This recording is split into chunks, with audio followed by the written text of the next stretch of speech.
Okay, so this is the CST team. And just to go over our agenda, so we'll be diving into the workflow summary review, and we do have the providers for the first hour, so we'll be jumping into the provider demo and some follow-up items, and we'll do a short break. And we have Stephanie Lau from the informatics team as well to demo the allied health portion. And we have Irvin from the acute team to talk about the overhydration piece. And we have Heather from scheduling to review the clerical demo.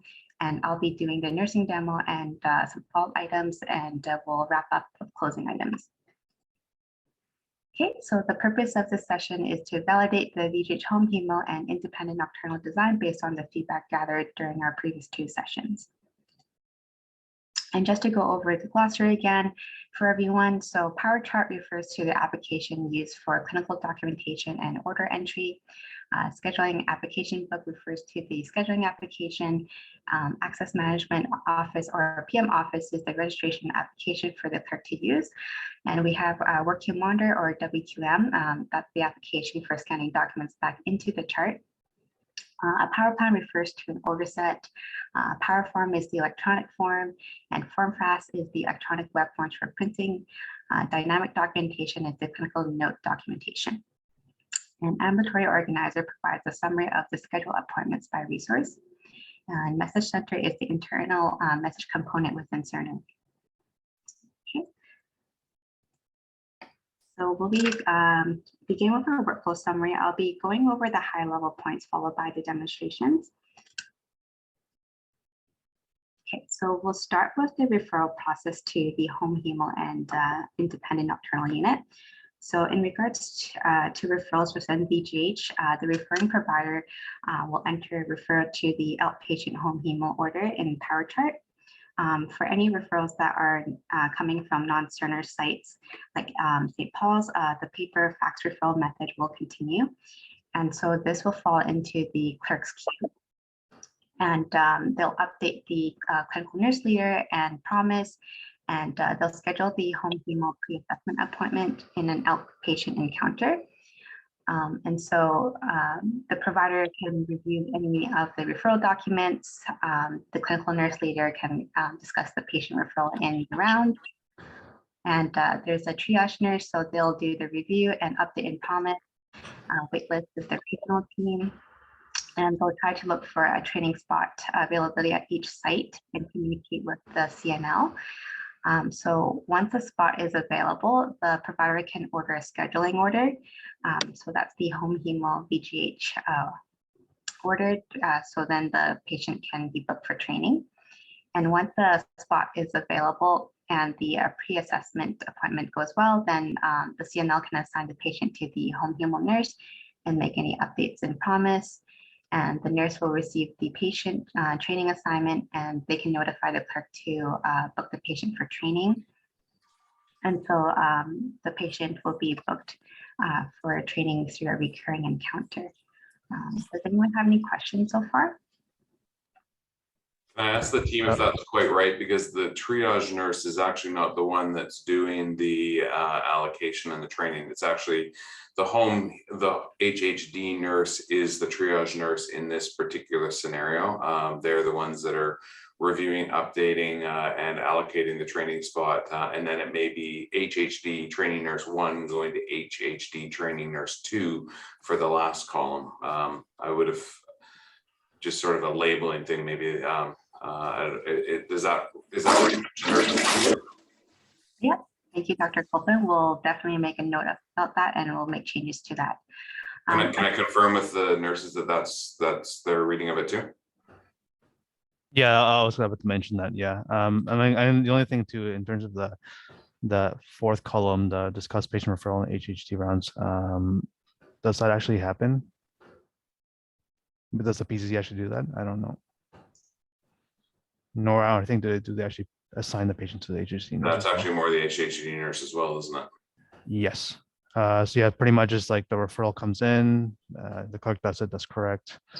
The provider doesn't really review the referral documents until the actual day of the pre-assessment. pretty much the clerk puts it into the promise, then pretty much it's the HHE nurse who reviews it, books the patient for the pre-assessment, and when the pre-assessment is actually booked, that's when the doctor is actually reviewing the referral documents. Unless you've done it actually earlier, which I don't think it happens. Okay, thank you.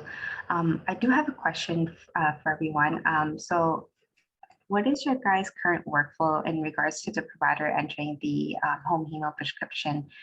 Do they do that before the day of training? Typically, when the training date is known, we would be bugged by the nurses a day or so before to fill out the paperwork. So yes, it would be just prior to their training initiation. Okay, thank you. Okay, so we'll definitely make changes to this slide. Okay, so we're just moving on to the day of training. So assuming that the patient got the approval during the pre-assessment appointment. So jumping into the day of training, so the IDC clerk will have to coordinate with the home hemo clerk to cancel any HD appointments. And before training, so I assume that a consent form needs to be signed prior to this. Is that correct? We call it a patient agreement as opposed to a consent form. It's a bigger document than just a consent form, but yeah, the patient agreement. Okay, thank you.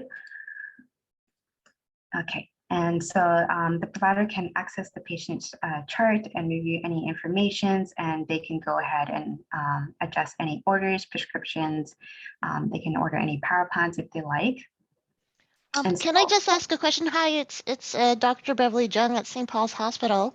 I'm just wondering, like in the hospital, there's a different location for the home hemodialysis training. Is that correct? And is that going to be actually stated somewhere when you're scheduling this, that is a different location, or does the HD appointment still is the same as in center? I'm just trying to understand the flow for everyone, Yeah, and what it actually says in the system. It is a physically separate location, so that's a good point, Bev. Like, really, do you have to cancel those HD appointments, or is it just already scheduled within the whole schedule, HD schedule? I don't. Esther is probably going to be better to answer this than I. I don't think that the independent dialysis unit training schedule is captured on the greater hemodialysis schedule. Yeah, it will be separate. So I think what this column is trying to say is, because these patients are coming from in-center hemo, so they'll probably have a permanent schedule over there. But the moment the patient actually starts training and isn't getting in-center hemo anymore, the HD clerks on the HD unit side will have to cancel all their future appointments that are no longer needed. And then the IDC clerk will now put in the home hemo training schedule in their book. So if I may step in, it's Alberto here. So what we do tell patients, I mean, the HC side to do when we get a patient from BGH is we would tell them to hold their spot for at least 2 weeks, just in case there is any concerns in the first, like I said, 2 weeks of training, so that way they still have their spot over there. I'm not too sure if that is reflected in Promise or wherever they put their scheduling. Hi, good morning. This is Esther. I'm the unit clerk for the IDC. So actually, all home hemo training runs are actually manually inputted into the actual schedule. So they don't have a permanent schedule just because our schedules change from week to week, but they are put in manually as short HD training for, I think I have it as either 6 or 7 hours per run. And it's put in manually as the patients do come in. So you're saying you're putting this into Promise, right? Yeah, this is being under the actual. But you'll be putting it into Cerner for the yeah, future. that's the thing I'm trying to understand. How is it going to be identified in Cerner? Will it be a different location, or is it just a different location, right? Like it's the same with PD. It's like the location for home dialysis is IDC.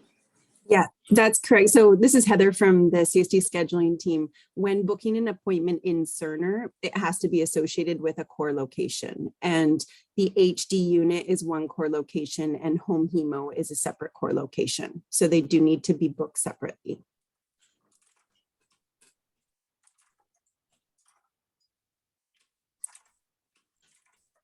Yeah, I'm just trying to understand the flow and, okay, so you've clarified it, that the location of the patient will be different and someone else has to do this kind of transfer of care, right? The flow of transfer?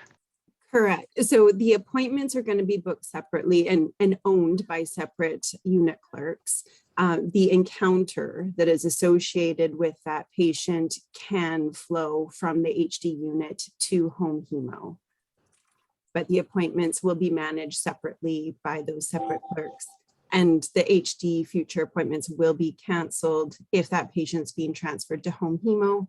Alberto, I heard your point about the HD unit holding that spot for the patient. So what they could do is they could put some blocked time appointments in their calendar to hold that spot and make sure other patients don't get scheduled, but they wouldn't want to keep those appointments because then you're essentially double booking that patient and you can't have appointments that aren't going to get checked in. They need to be canceled. So is that something that maybe the HD side clerk has to be taught how to do then? Yeah, I'll make a note of that to communicate that to, I think it's Haley, right?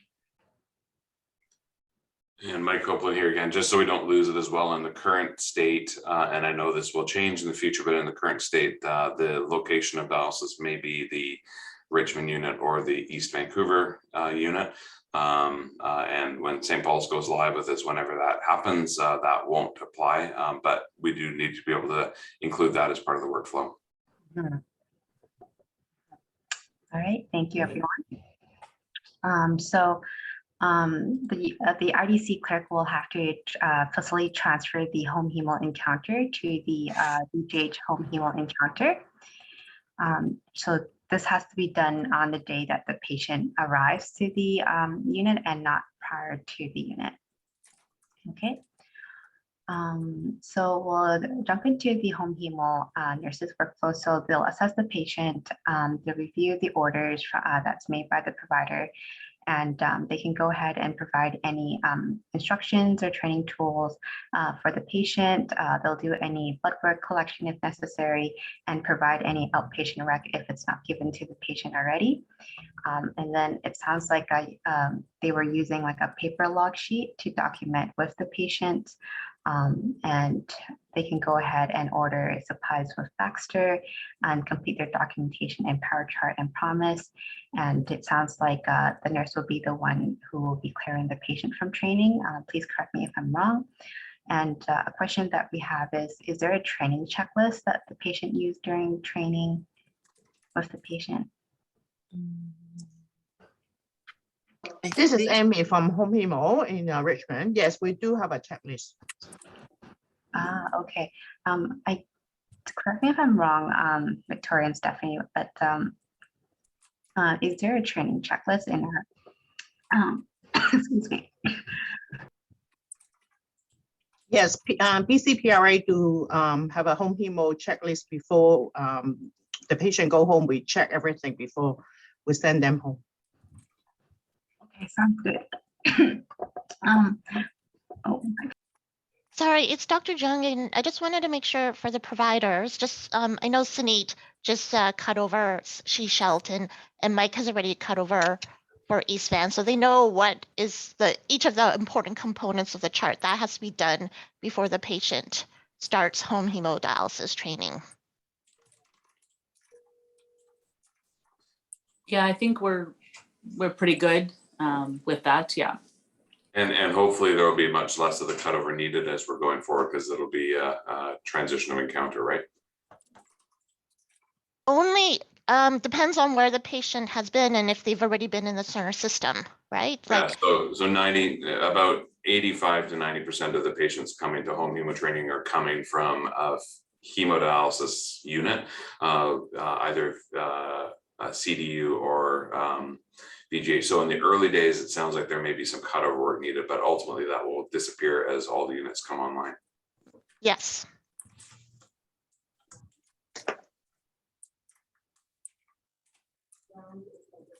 All right, sorry everyone.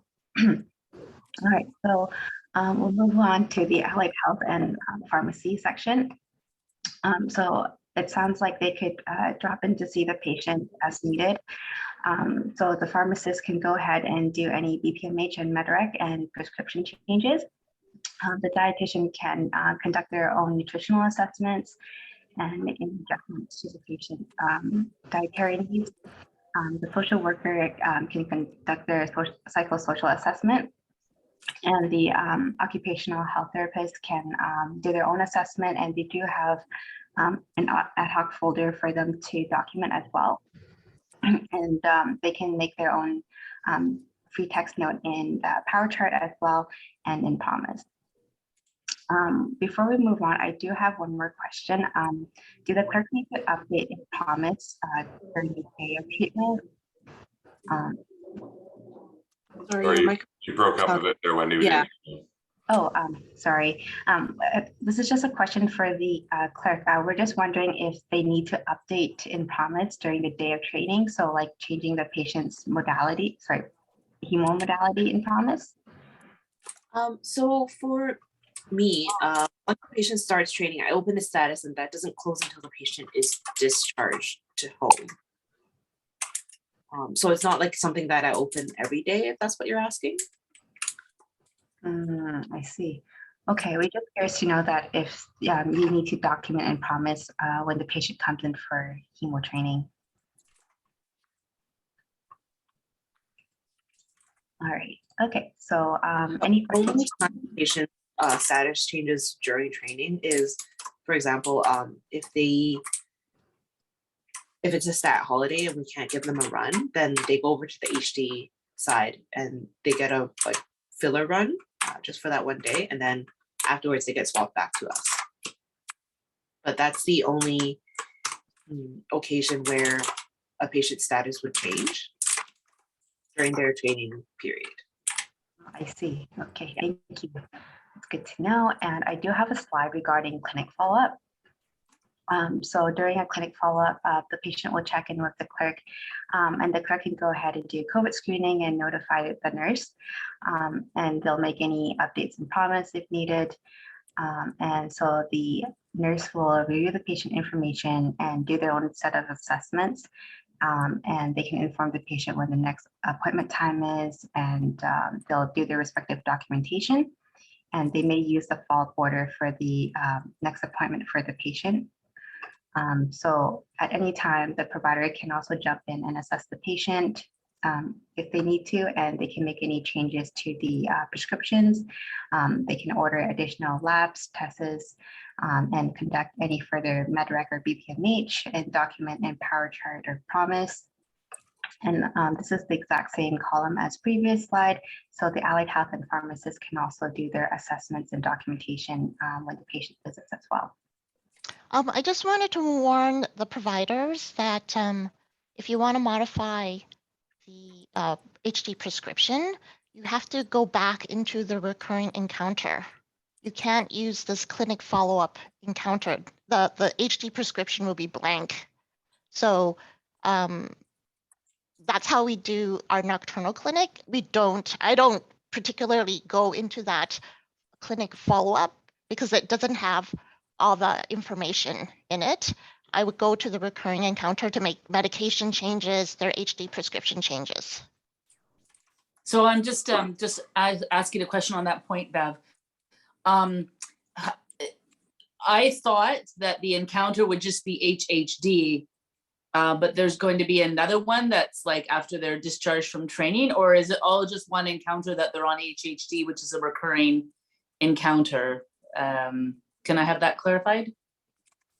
Yeah, so for the HHD encounters, it will be a recurring encounter throughout, unless it's a pre-assessment appointment, that would be an outpatient encounter.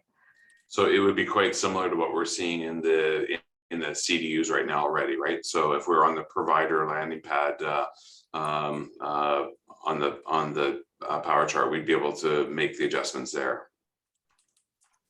Yeah, on the recurring encounter, but I know when we've booked our nocturnal clinics, that's a clinic encounter. I don't know if that's something that is part of your workflow, but I think it's just the UCs having to book that encounter in the schedule. But we don't use that encounter to document or make changes. Okay, I guess I'm confused. Oh, I see what but- you mean. So Bev, if we were seeing somebody in the clinic and we wanted to make a change to the hemo prescription, we have to make sure we go back to the HD recurring encounter and not the clinic encounter for that That's moment. right. That's Okay, right. I get it. I get it. I get it. Hey, it's Maritza here. Just want to clarify, would be just a single recurring encounter? Like Wendy had mentioned, it would only be a pre-assessment for those pre-assessment appointments. It would just be an outpatient encounter. In the event that the patient isn't going to be accepted into the home hemo program, but anything else would be the single recurring encounter. So you wouldn't have to look up a clinic follow-up encounter or anything. This is just a slide outlining what would happen during a follow-up. But it would just be the single recurring encounter.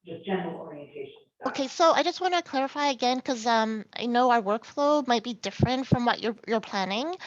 So if the unit clerk is scheduling them into a home hemodialysis clinic encounter, are they using the recurring encounter as part of the schedule? Is that what's planned? Yes, it should be the single recurring encounter. Okay, sure. Hi, it's Peter Neufeld, BGH. So does that mean that there's no distinction in Cerner between an actual home hemodialysis run and a home hemodialysis clinic, or is it more that the home hemodialysis runs aren't in Cerner because they're being done at home? And then what does that, and if so, then what does that mean for the in-center nocturnal independent patients? So are their nocturnal runs themselves going to be indistinguishable from a daytime clinic with providers with no dialysis being performed? So Dr. Neufeld, that information will be captured at the appointment level. So all of the appointments will be linked to the same recurring encounter, but you'll be able to determine if it's a nocturnal appointment versus a clinic appointment at the appointment type level. But from a scheduling point of view, there would be a schedule function for the in-center nocturnal patients because they actually have a physical spot doing the dialysis in the hospital, whereas the home patients would not. They would have their dialysis prescription maintained in Cerner, but they would not have a scheduling for their dialysis run because they're not doing it in facility. Is that correct? I think, is that what you're asking as well, Peter? Well, yeah, essentially, I just since I'm not knee deep in Cerner yet, I'm just I totally get Bev's point that there could be two separate entries there, and that you have to be careful that if you're changing hemodialysis orders, you're doing that where hemodialysis happens, versus just seeing somebody in a clinic and documenting that you saw them in clinic, where that's going to be a progress note. Right. So there's two different things, and there's the encounter, and then there's the scheduled events within that encounter. So you always enter the orders back to a specific encounter, and that would always be the HHD one. So you might write a clinic note, but it would be within the HHD encounter. Encounter is like an account as far as I understand it, right? Like it's, yeah, anyway. There will be provider education provided when we go live for how to do Yeah. I hope. Okay. Alrighty, thank you. And yes, you guys will get more training before go live. Okay, so then I'll just move forward. So this is just a slide regarding the routine transonic monitoring. So the patient will check in with the clerk in the recurring encounter. The clerk can go ahead and do any COVID screening, and they'll notify nursing. And so the nurse will review the patient information and do their assessments. They'll prepare and collect supplies for the patient. And so the patient will be setting up the machine and independently dialyze. The nurse will be involved with the transonic monitoring piece while the patient is independently dialyzing. And then the nurse can also provide any additional outpatient requisition if that's needed or ordered by the doctor. And they'll document in power chart and promise, and they can book the next follow-up appointment for the patient. And then so the provider piece is they can review the patient information and the transonic results. They can assess the patient and document in power chart, and they can order when the next transonic test is or any additional tests if needed. And I have another column for the allied health and pharmacist, so they can also see the patient during this time and make their own assessments and document in power chart and comments. Are there any questions before we move on?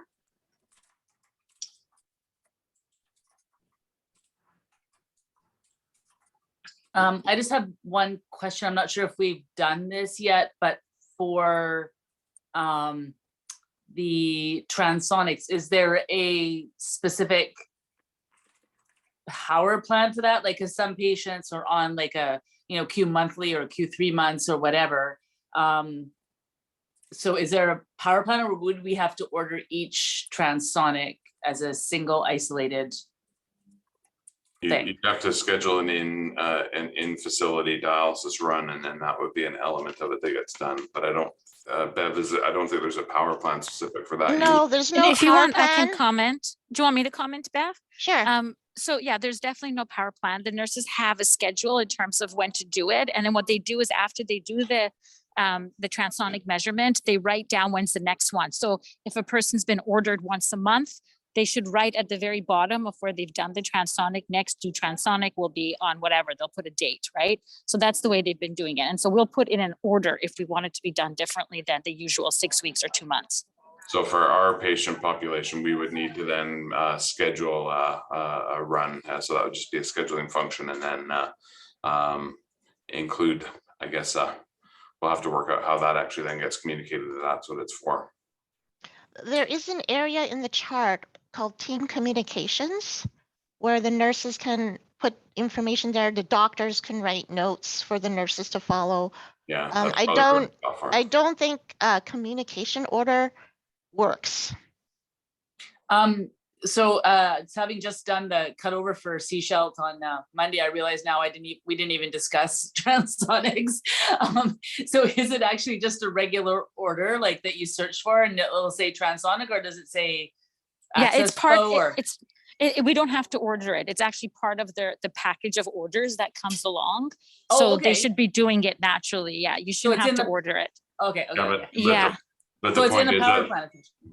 but the point is that it's actually different for home therapies because we don't have it as it's done on a much more ad hoc basis because the patients are at home. So that is a difference between facility based and home based. Yep.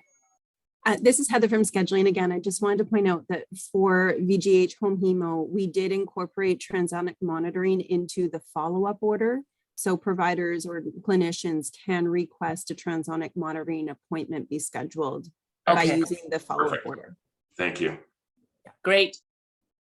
Thank you. Sunit, it's funny when because I think about it now, I'm like, where is the order? I know there's an order somewhere because it's done. We don't have to order it unless it's like right, special. I just was like figuring out how to place orders, let alone what's actually in the order. I have to look back. Alrighty, so we'll move on to respite and retraining. So we'll start with the home hemo nurse. So they can assess if the patient needs respite or retraining, or the patient can notify the nurse of their needs. So they can notify the provider about this and document and power chart. The provider can assess the patient and they can schedule the patient for for respite or retraining. So if it's like an urgent respite, then the patient might temporarily return to a facility unit. So whether that's back to the CDU or like an in-center setting. They may also enter like a new prescription for respite or retraining and power chart if needed. And they can use the scheduling order and power chart for respite and retraining for internal sites. This is the CNL portion. So if it's for hemodialysis, then the CNL will have to find a spot for hemodialysis for the patient, and they'll notify the clerk to book in the patient for respite if that's taking place in the space. If it's home hemo, then the CNL can coordinate with the IDC clerk if the respite takes place in home hemo. And so the clerk, they can schedule the patient for respite or retraining run. If it's taking place in the CDUs, then the clerks will have to facility transfer the patient to in-center temporary for urgent respite, and they'll contact the patient at the appointment time. Is there any questions before we move forward?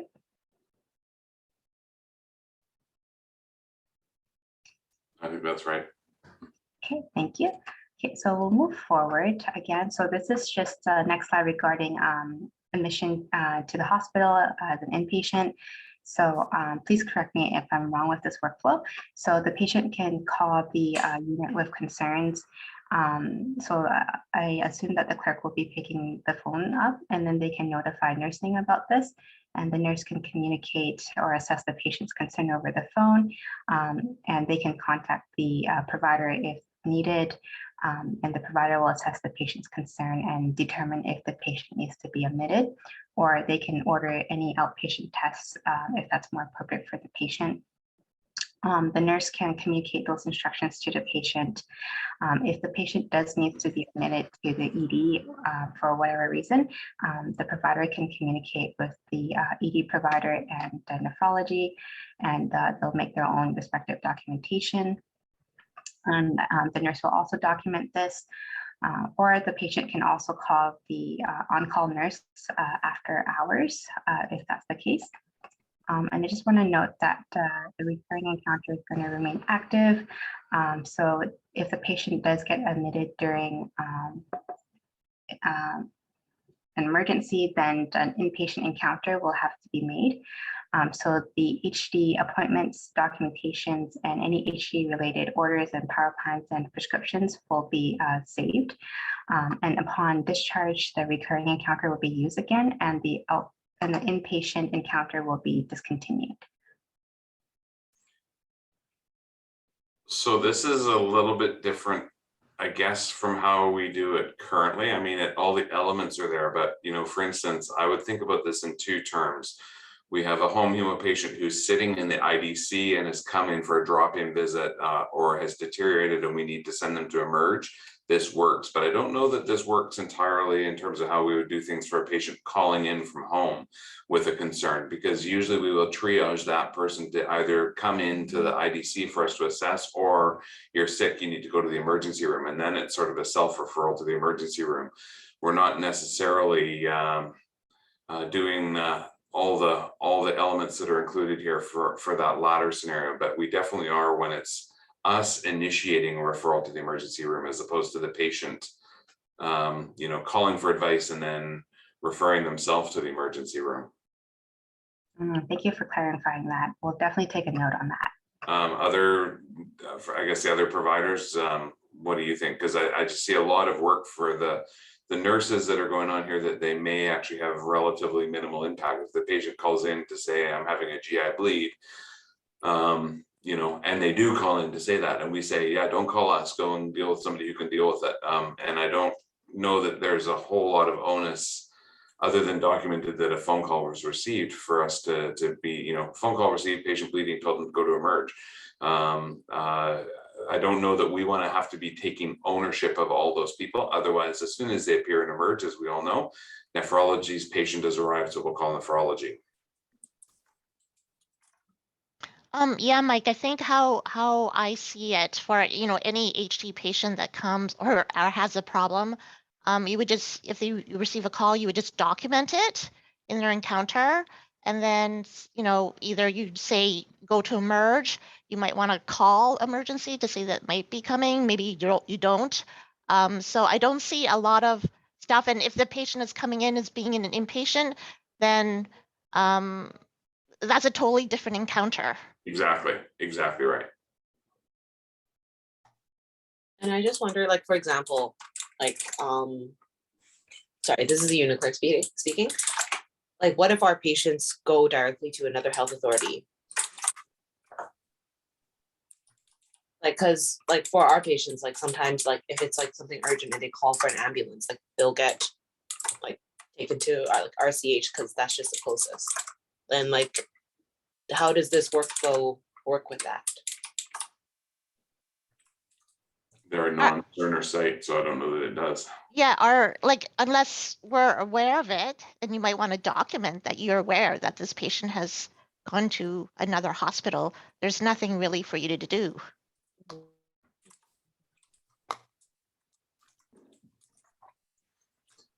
So Puneet, thank you. I think if we can separate it out into the two workflows and maybe even the three, because there is a difference between sending a patient to emerge or what would happen more frequently. The patient has come through emerge and is now transitioned to be an inpatient.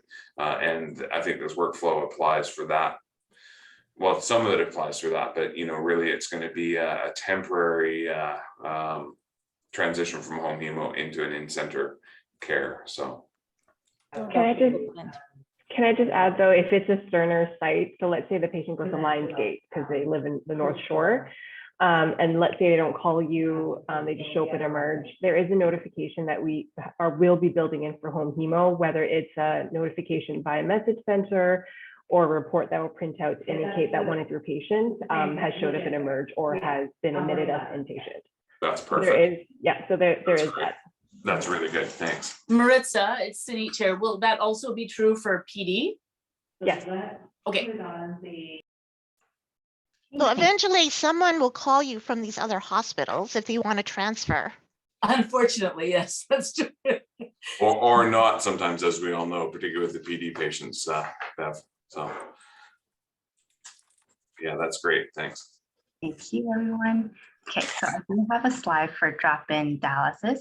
So I just made a separate column. So a patient may drop in for dialysis for any intermittent, unpredictable needling issues, further assessments of other issues, whether that's vascular access or infection, or they may call the unit with concerns or show up in person.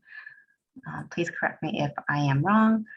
The clerk can relay this concern to the nurse, whether that's the patient phones in or shows up in person. And so the nurse can communicate this to the CNL, or the CNL can come and assess the patient's needs and see if they can accommodate the space for the patient to be dialyzed. If it's urgent, they may just ask the patient to go to the emergency department if there's no space to be dialyzed. If there is room, then the clerk can go ahead and check in the patient, and the nursing can troubleshoot and conduct their dialysis routine. They can contact the provider if needed and document and power chart and comments. And the provider can assess the patient. They can order any outpatient tests. They can modify any prescriptions and do their respective documentation and power chart as well. Okay. Any questions before we move on to the next slide? Okay, I'm just going to move forward then. So the next slide I have is regarding patient travel. So we'll start off with the nurse. So let's say if a patient informs the nurse about their travel plans, and then the nurse can communicate this with the provider and the clerk, and they can make the referral to Allied Health if they need to see the patient prior to travel. So the clerk can go ahead and collect any paperwork and information needed for that patient. Yeah. And the provider and pharmacist can assess the patient. They can modify the prescriptions if needed. They can conduct another BPMH and MedRec and document in power chart. And if any Allied Health folks need to see the patient, they can go ahead and do that and document in their respective places. I do have some questions for the team regarding the travel piece. So we're just wondering if the patients bring their own machines during travel, or do they receive a dialysis run at their designated area? Oh, yes to both. It may, depending on the system they're on and the patient themselves, they may, if they're on the next stage, they may travel with their own device. And actually, even with the other, they sometimes put it in their RVs and take it. But if it's more, sometimes they will opt to arrange to have dialysis in a hemodialysis facility. So it'll be a blend of those two. Thank you. And another question that we have is when patients are back from vacation, do they require in-center dialysis? Because we know that for hemo patients, after they go on vacation, sometimes they come in for like a after vacation run. So there's going to be like post-vacation labs and swabs for infection. So we're just curious to know if that would also apply for home hemo patients as well. Yeah, we do not do that routinely because the reason we have to do it for in-center is because of the contact with other patients in facility, but because they're dialyzing at home, they don't. I'd ask the team, actually, I don't know with a in-center nocturnal patient if they would probably be treated more like a facility-based hemo patient, but I will defer to others who know better than me about that. Yeah, that's true, Mike. Yeah. Yeah, So but for the VGH side, I'm not sure if that applies because VGH is independent, their nocturnal side. So does anyone Flo or any of the nurses, do you guys know? Or Esther? I have not heard of the nocturnal independent side following that post-travel blood work or assessment, the PPO. Also not heard about that. Okay, so we can decide if that might be valuable for that specific group of patients only, and treat them a bit more like a facility patient because they are lying next to other patients. So I think this might be an opportunity for us to change that flow. But for the patients who are at home, which make up the vast majority of the patients in this, they would not need to have any special post-vacation treatments. All right, thank you very much. But just about this particular flow here, for the majority of the time, when the patient says that they're going to travel, other than inform people and get paperwork, et cetera, signed, there isn't like a big new assessment, right? That patient would have been assessed in a previous clinic note or something like that. So it depends on where they're going though, right? Because if there isn't a note within an appropriate time frame, we may have to do some documentation to facilitate transfer. Okay. And I guess that for the paperwork side of it, I'm thinking like if a patient is going and traveling and doing their dialysis elsewhere, or if they're using Next Stage and we need to arrange bags. Esther, I don't think that's you that's primarily taking that on. Is it the nurses, is it the social workers who actually takes on the nitty gritty of the travel paperwork? Yes, it's the nurses that take care of it. So we probably need to. So Esther gets to collect it, but then hand it to the HHD nurse to then. Yeah. So typically my own role is to, like the nurses will compile like the necessary documents for travel. And I'll just, like my main job is just to fax it off and make sure that the receiving facility actually gets the fax. That doesn't fail. Within Cerner, you should be able to print off all that required information. And then if the provider can have an updated like clinic note, then that will go along and it's, very quick with the templates. So maybe I'm reading this slightly differently because the necessary paperwork may involve notification to Next Stage that they need travel bags and a warmer. It may be that they need to be connecting to arrange scheduled runs in wherever they're going. That is probably, that I presume is not in Cerner. So that's actually more of a sort of a clinical administrative paperwork as opposed to the documentation on the patient that would all be in Cerner. So we just need to call out that there is some work associated with travel arranging that falls on the HHD nurses. A quick question is Alberto. So do the providers always want to know if a patient is going to be traveling? Yes. Oh. We should know if we're actually officially responsible for the patient or not. So yes. Alrighty. Anything else before we move on to the demo? Go for it. All right. There's just one more slide I do want to mention in case that I don't have time to demo this because I know that we're running out of time. So this is just a summary of the hemodialysis power plants. So we have the hemodialysis maintenance lab. There's the hemodialysis adjunct medication, and there's the hemodialysis admission power plant, and also the vaccination power plant. And Carrie, you can correct me if I'm wrong, but these 4 power plans are really important to keep just in the event that the patient does come back for like respite training or an urgent drop-in dialysis run. So these orders these power plans do contain orders for the nurses to use in the event that something does happen to the patient. They have their PRN orders and medications. And there is also the NEF home hemo training power plan, and that's up to the provider to decide when to order this. So this will include your initial labs, diagnostic tests, and scheduling order. And I think we've answered this already. So if no one has any questions, we'll just jump back to the demo. Yeah, that looks good. Okay, thank you. So let me just log in as a provider. Okay, so my landing page for the provider is actually the message center. It is similar to your Outlook where you can send and receive emails from other clinicians from Cerner. So over here, you'll receive co-signature from your nursing colleagues as well. So this piece is really important. So if we double click on this medication, it looks like one of the nurses has ordered a medication on my behalf.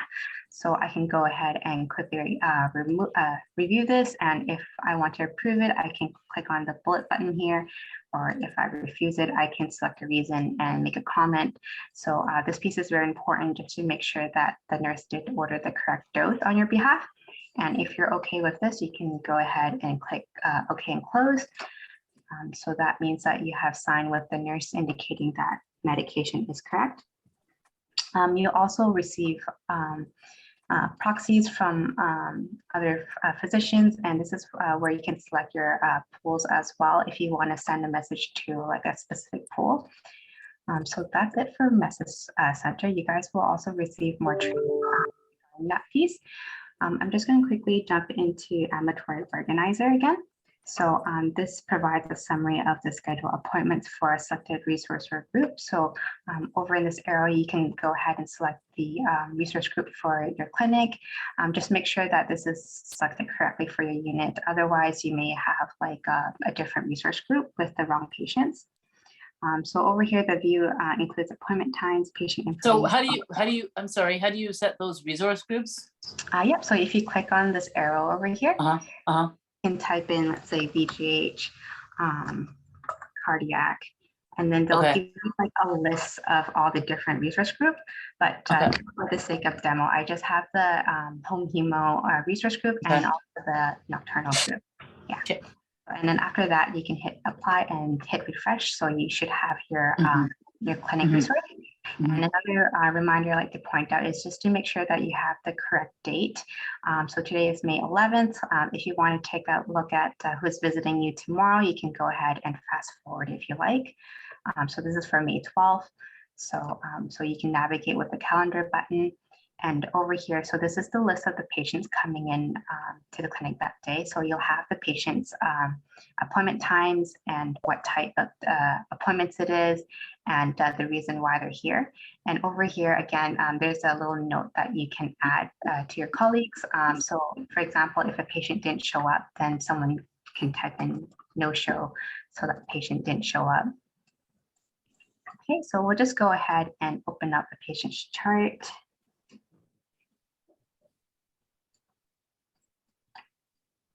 All right.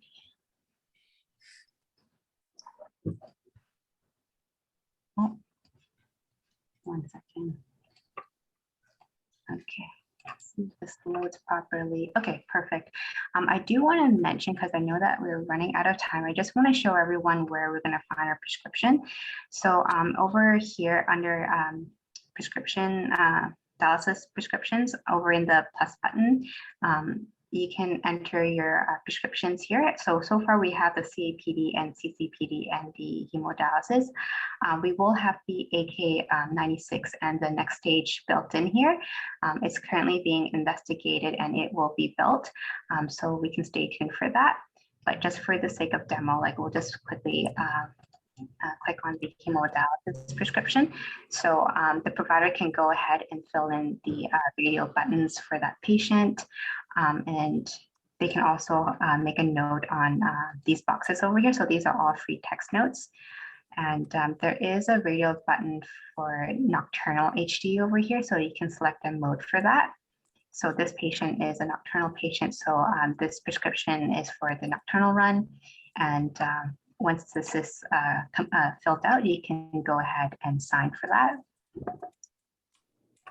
And so the nurses and other physicians can review the patient's prescription under this section over here.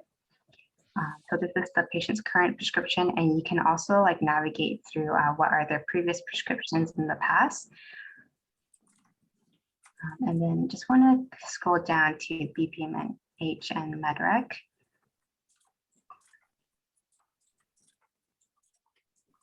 Okay. Okay, so if you see the blue circle with the white exclamation mark, that means it's not completed yet. So if you're completing BPMH, you can go ahead and click on the hyperlink, and you'll have another window popping out. So you can go ahead and review this medication, and if something is missing, you can go ahead and click on the add button to add any medication that the patient's missing. Or you can also click on the external pharmacy history button, so you can import information from Pharmanet. But because this is a test patient, I'm unable to do that. But in the future, you guys can use this function. And once this is correct, then you can click document history. And you'll have a green arrow check. That means it's done. And you'll have the outpatient explanation mark. So make sure that you click the outpatient. I know that in different encounters, they would have an inpatient hyperlink. So just make sure that we click the outpatient hyperlink. So this is MedRec over here. So the green arrow means that you can continue with the medication. The orange one means that we're stopping that. And the one in the middle means that we can continue to prescribe that medication. Let's say if the patient runs out. So we'll just quickly fill this out.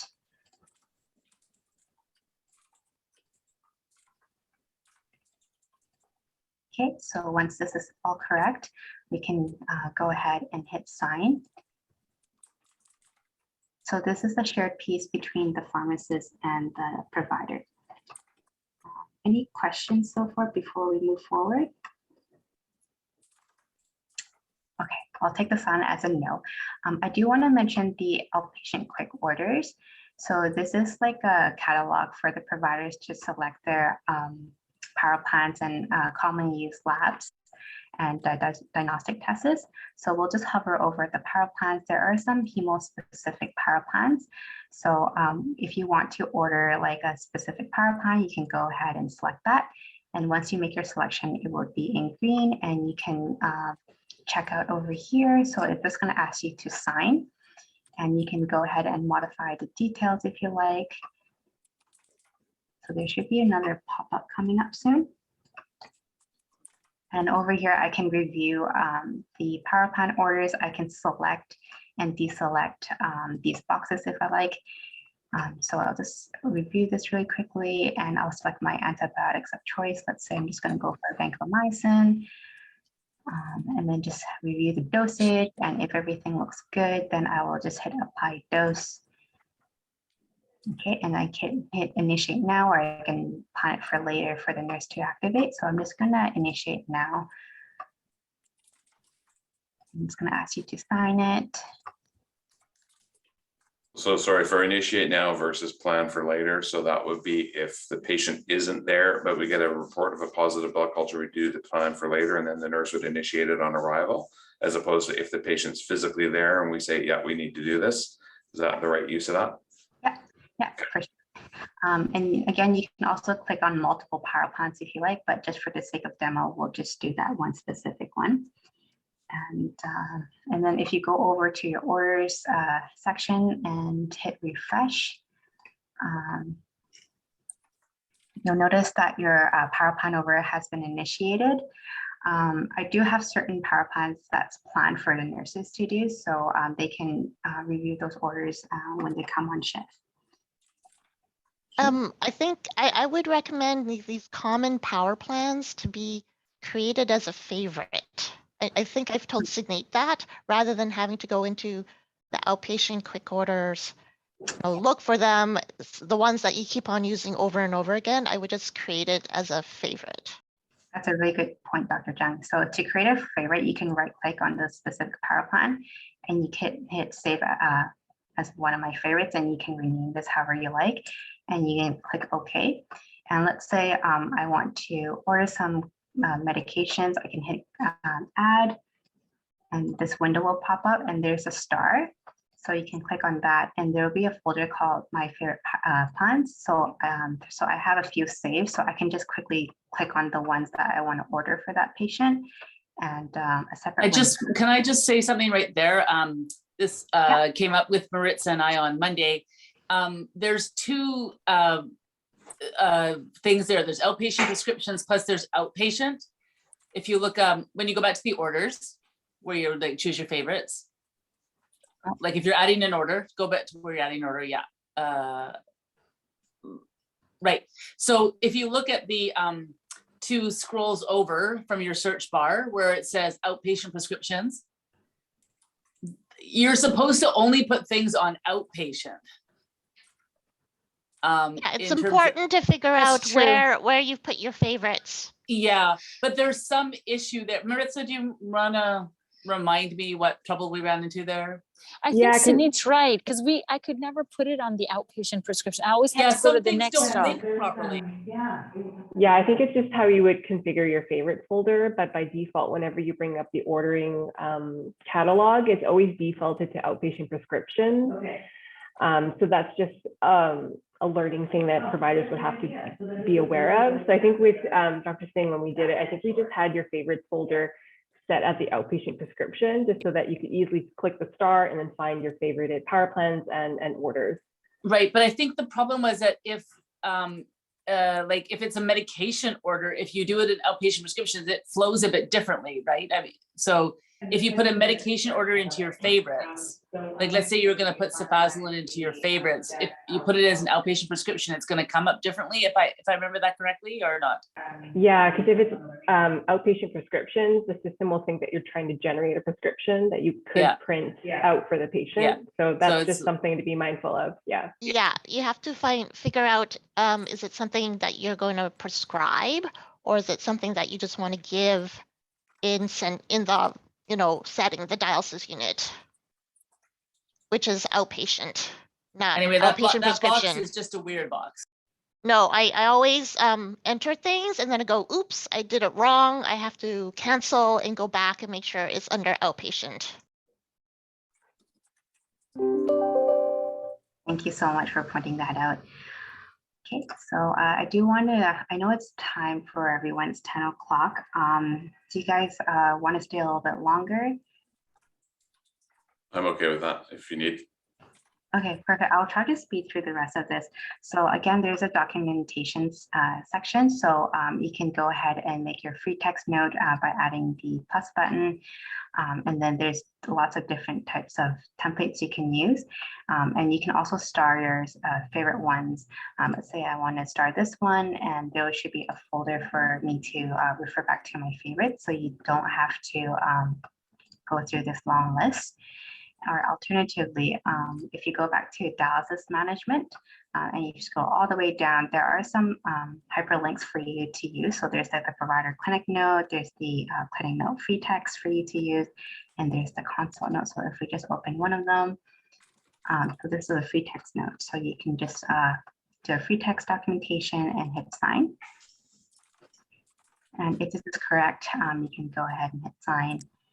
Is there a way to tell which ones are published or which ones aren't? I mean, I know that Bev told me earlier which ones are like published to Care Connect or whatever, and which ones are just internal. Is there a way to actually know when you're picking a particular template, what's going to happen to that template?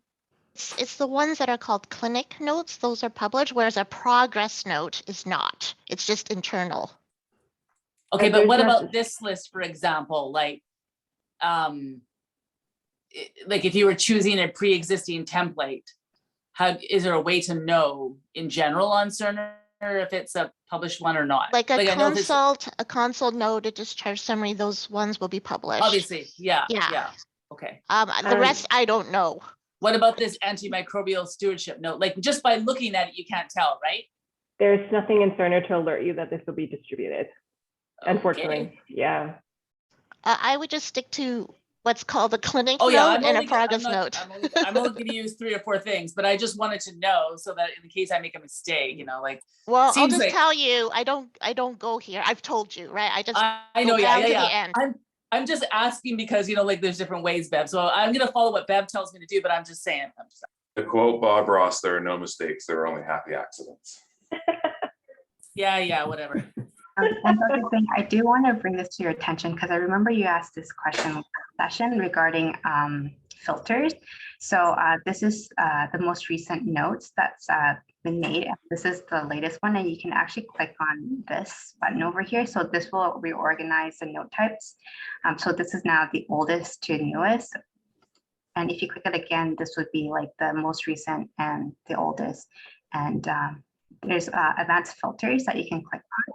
So you can actually filter your view however you like. So I just want to call that out in case that you want to make any changes.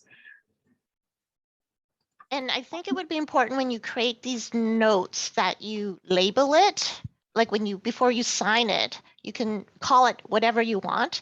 So you would call it VGH Home HD note, just to differentiate it from any other nephrology outpatient note.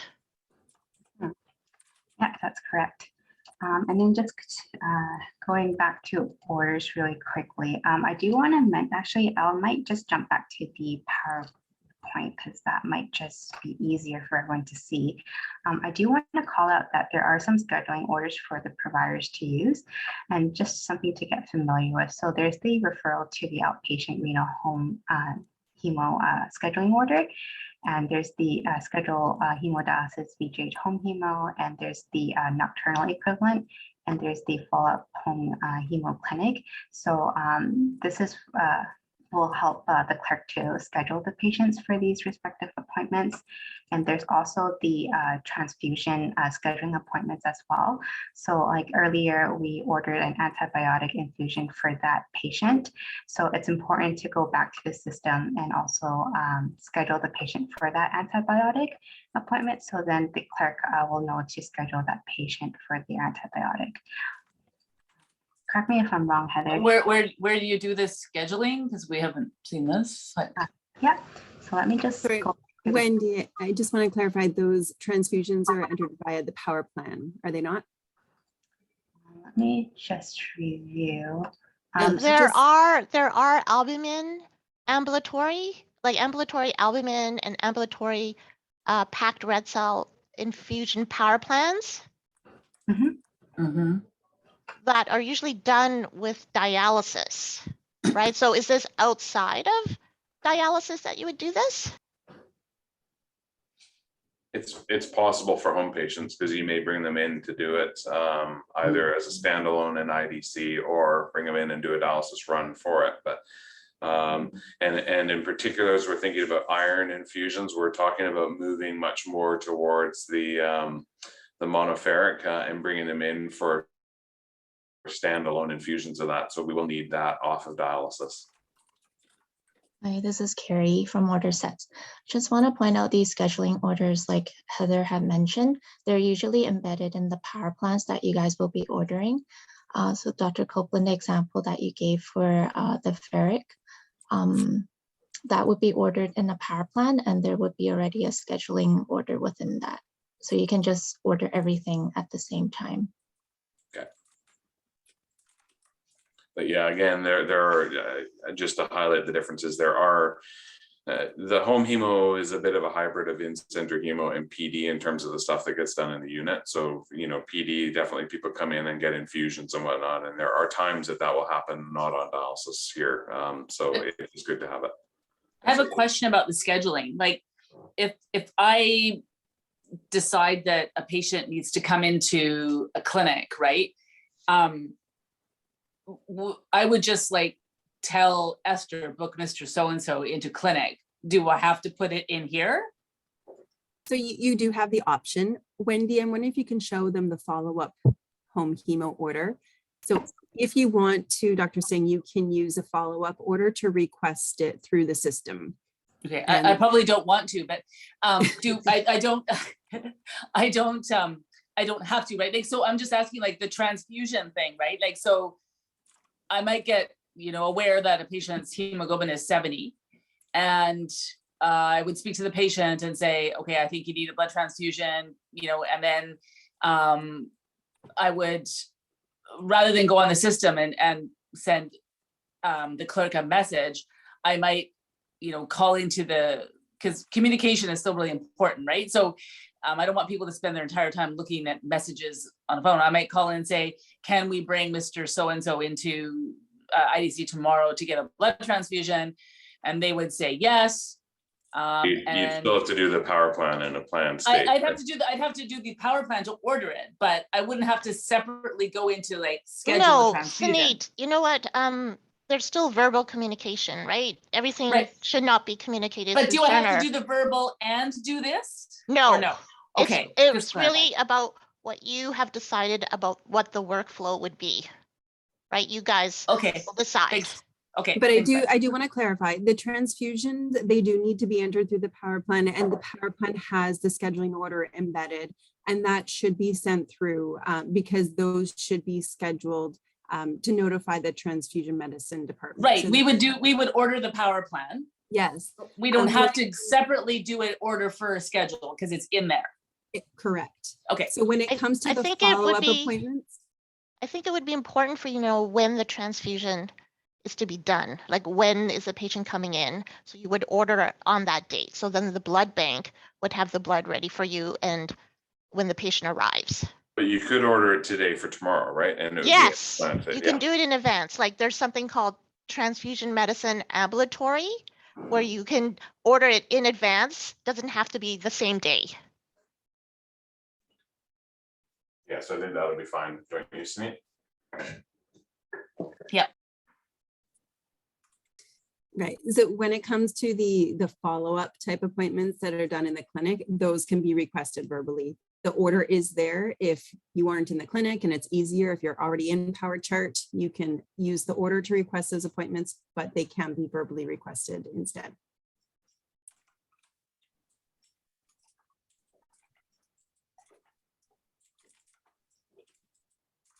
I think Wendy just wants to try to demo that right now. Okay, I just noticed I was on mute.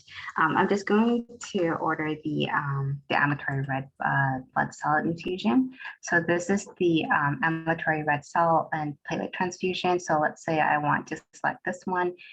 There's also the pre-treatment plan. So that's a day of treatment. So you can select whichever one that you like. So the pizza box one, so that refers to a power plan. So let's say I want this one, and then it's going to ask you when you want to schedule this. Sorry, it'll ask you when you want to order that. So you can have the option to say, oh, this visit or a future outpatient visit. So let's say that the patient's coming in tomorrow. So I'll have it scheduled for tomorrow. And so I'm just going to hit OK. And you'll notice that it's also going to populate the scheduling portion. So it's going to be ordered now. So that would prompt the clerk to schedule it. And sorry to belabor it, the time specific that you had there of 8 Pacific Standard, is that a default? And do we have to be more precise if we're using that? Do we have to have a plan that the patient's going to be there at 10, or does it just kind of not matter and they would just get checked in late if they showed up at 10? It's just a default, because then when the patient comes in, the nurses would actually go in to activate the column. So Okay. they at that point they can update the date and time. Okay, perfect. Yeah. Okay, thank you. And also just to mention that there are some mandatory fields to fill up prior to signing. So if you see the blue circle with the cross again, so it's just going to ask you to select an order sentence. So this will ask you how many units you want to give to the patient, and just to confirm if this is correct. So we'll just go ahead for 1 unit, and you'll have a yellow box that indicates this field needs to be filled out before you sign it. So let's just say you notice that the patient's hemoglobin is low. So you can go ahead and select that.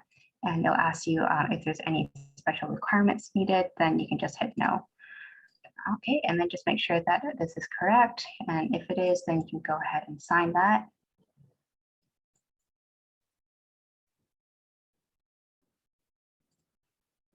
Hit refresh. So then now this is ordered. So so the nurse, when they come on shift, they can review their orders and activate this specific power plan. And so that's it for the provider. The scheduling piece will be ordered as well once you sign for the power plan. Correct me if I missed anything, Carrie. I'll just add that I think we skimmed through it a little bit quickly. If we go and add the power plan again, Wendy, would you be able to pull that up again?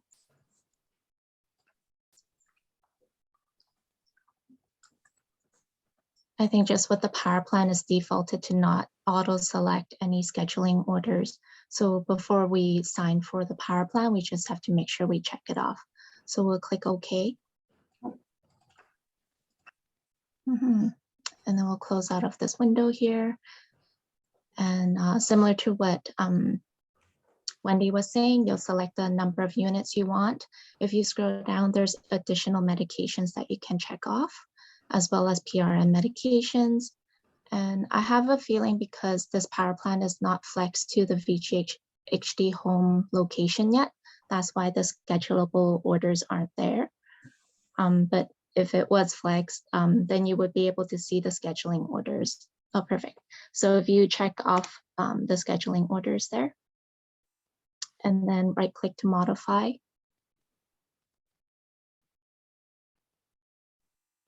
Under the order location, it automatically pulls in the location that you're ordering from. In this case, it would be VGHD home. However, if you're actually scheduling it for MIC or a different location, then you can use the Alt-M scheduling location on the right. And you can select the location that you want all the way to the right. To the right. Oh, sorry. Oh, I see. Thanks, Andy. Yeah, so there you can pick VGH Medical Infusion Clinic if it applies to you. And then once all the orders are selected, then you can go ahead and sign for orders for signature.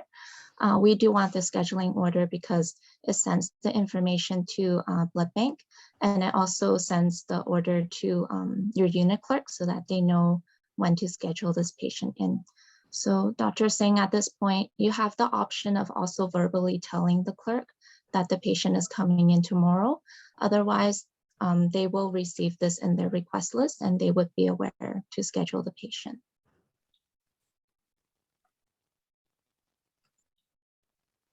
Thanks, Carrie. Oh, thank you. Okay, so that's been ordered. Are there any more questions? Hey, Wendy, it's Maritza. I just wanted to highlight one workflow step that wasn't mentioned previously. It's just around the maintenance labs. Currently, as you can see on her orders profile screen for this patient, there's the power plan. So when your patient's done their training, there was previous correspondence about having the standing rec for labs stay on paper. So just be mindful that when the patient's completed their training, this maintenance lab power plan will have to be discontinued. And then the paper requisition would be given to your patient. And then with that requisition, they can get their blood work completed in the community, or if they choose to bring it back to VGH on site, they can get it done as through the outpatient lab. Thanks, Maritza. Yeah, so for when the patient has completed their home hemo training, so the current workflow of having the lab rec on paper will continue, even though it does deviate from enterprise. It has been approved by the working group. So it is important, again, to make sure that the maintenance lab has been discontinued so the nurses can also do that piece as well. And regarding the lab piece, we do have a question. We're just wondering, what is the current workflow for patients needing like ad hoc lab orders? Like, let's say if the patient needs like an INR the next week, how is this communicated to the patient? Communicated as ordered through to the home hemo nurse, and then the home hemo nurse would be in touch with the patient and send in a requisition for the blood work to be drawn on paper. Thank you. Dr. Copeland, can I clarify for the independent nocturnal patients? We understand that their maintenance labs are going to be on paper, but in the scenario, say you want to order INR for this patient for 3 weeks, every other day, would that also be on paper, or will you order it via Cerner? I Because would, the patients are coming in. yeah, I would say it comes back to the same discussion we had in a different forum, that it would depend on who's actually doing the blood draw. So if the patient is the one actually doing the blood draw, then I think it would be on paper. And if it's actually something that the nursing staff would be directed to draw, it would be in Cerner. So my understanding is in the in-center nocturnal unit, although they're in facility, the nurses are not drawing the blood work for the patient, so the patients are. So I would favor keeping it on paper. Okay, thank you. Thank you. There is an ability to create a lab form, I think under outpatient quick orders for outpatient, to create outpatient lab forms. Okay. Yeah, I'd almost view that then as an equivalent of paper, just where you're generating it from, right? It's not going to be associated with an order to the nurse to be doing the blood draw. No, So it's just an outpatient lab form. yeah, so that, I think that would work for us. Alrighty, and just to highlight some items. So again, the next stage and the AK96 power form will be built. So the validation will occur through email because we're running out of time. And I just want to touch upon. Sorry, can we go back to that? Because I was actually going to comment on that as well. I did throw it in the comment section, but I would suggest that you keep the hemodialysis and then just create a tab for next stage. And I wouldn't necessarily go down the rabbit hole of calling it AK96 because, for instance, the AK96 is no longer being manufactured and we're on the AK98, for instance. And the ordering elements for the AK is really just a traditional machine with the same order elements that we have for a regular hemodialysis prescription. And I think that we could use that and just have to create on the location that it's a home patient on the prescription. And then the next stage, because it is a different technology and has different ordering elements, should be a separate one that would just be for next stage because it's proprietary and it's actually enough proprietary that it actually just has separate elements. So I would suggest, rather than going AK96, like not having hemodialysis AK96 next stage, because that's going to be very confusing, especially if somebody's on an AK98, because everything else is the same, it's just the machine's a little bit different. So I would recommend just expanding the hemodialysis to include home as a location. And I think we can still use it then for everything we're using. Okay, sounds good. We'll take note of that. Thank you. Dr. Copeland, just one comment there. If we were to go with your suggestion of just having one for the NX stage and then leveraging the current existing hemodialysis power form for the AK machines, the only drawback that I could see is that there are a lot of those DTAs that are mandatory. So if those DTAs don't really pertain to the AK machine, it still needs to be filled out by the provider to ensure that that information flows properly to the M page section. So can you be more specific? Because I think all the elements are the same still though, but can you enlighten me? What do you mean? Yeah, so Wendy, I'm not sure if you're able just to pull up the power form in the system.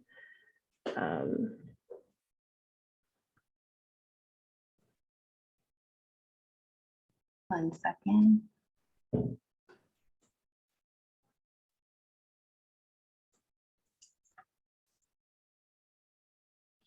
Do you want hemodialysis, Martha? Yeah, Yes, that's right. please. Yeah. Can you click the third icon from the right? Is it clear? Yeah. The pencil.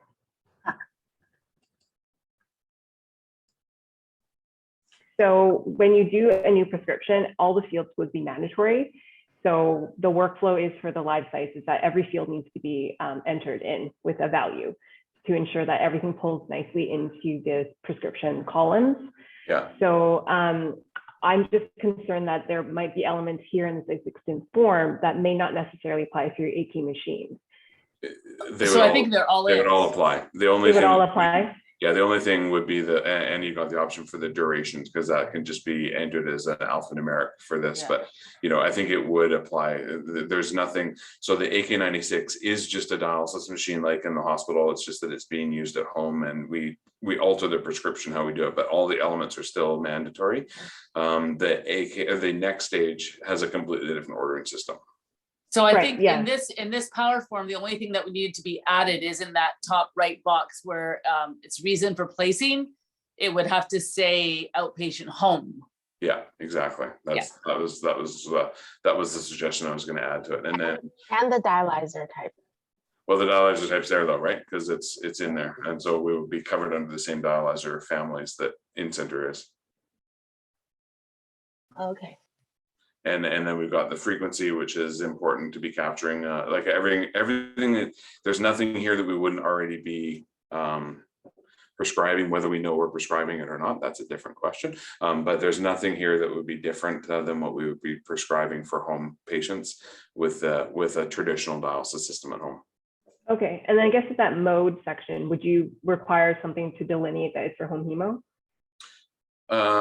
No, well, I guess the only thing we would probably add there, so you got the nocturnal, you may want to just add an other, because a lot of our patients do funny schedules, and I think it might be easier rather than trying to capture everything for the home patients to have an other button, because it may be 2 days on, 1 day off, things like that.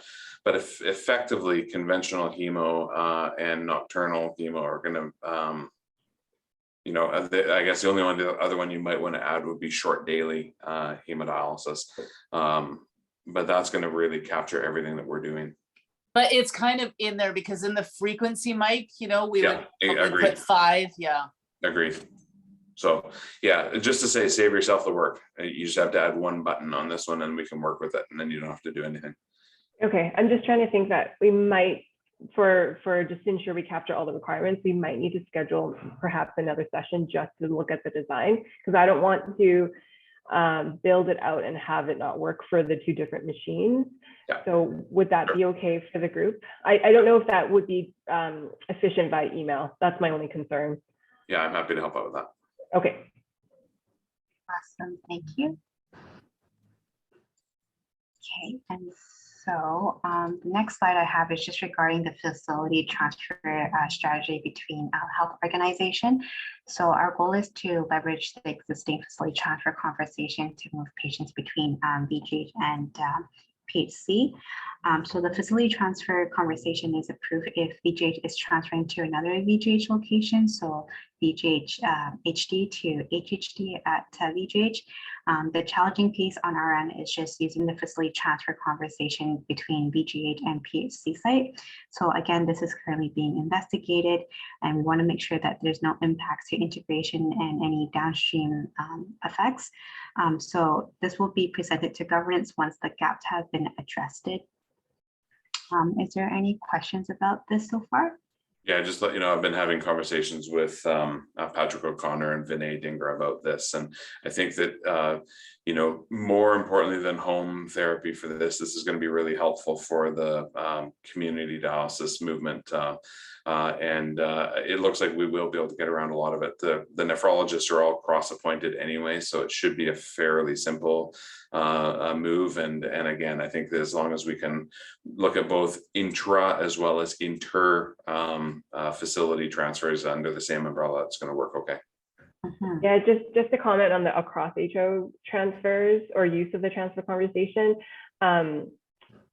We just want to ensure that we're doing our due diligence, like the CFC project, to ensure we investigate any impacts, because you know VCH and PHC has been built out differently in the system, so there are a lot of downstream flow of data that we need to make sure is not impacted or has likely, hopefully, minimal to zero impacts when we do use this facility transfer. So I just wanted to update the group that a lot of work is being done right now to ensure that we are investigating any potential impacts that may come out of using this conversation to transfer patients across HOs. I know in your current state, it's really easy.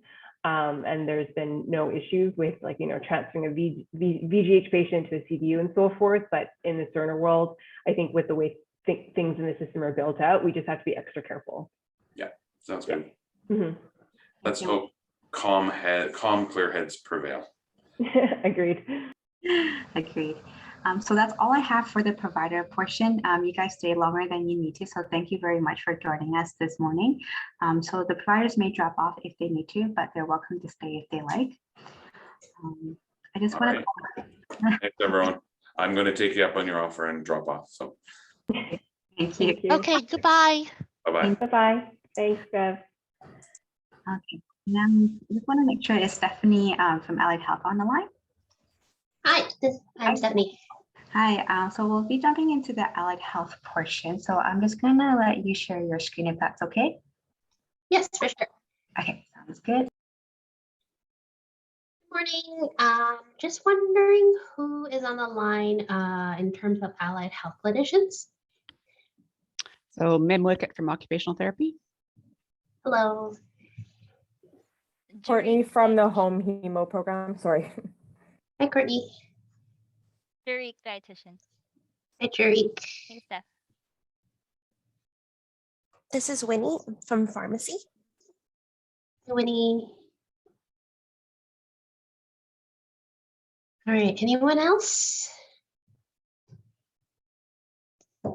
Okay, all right, so like last time, I believe Kathy has done a quick demo in terms of the allied health workflow.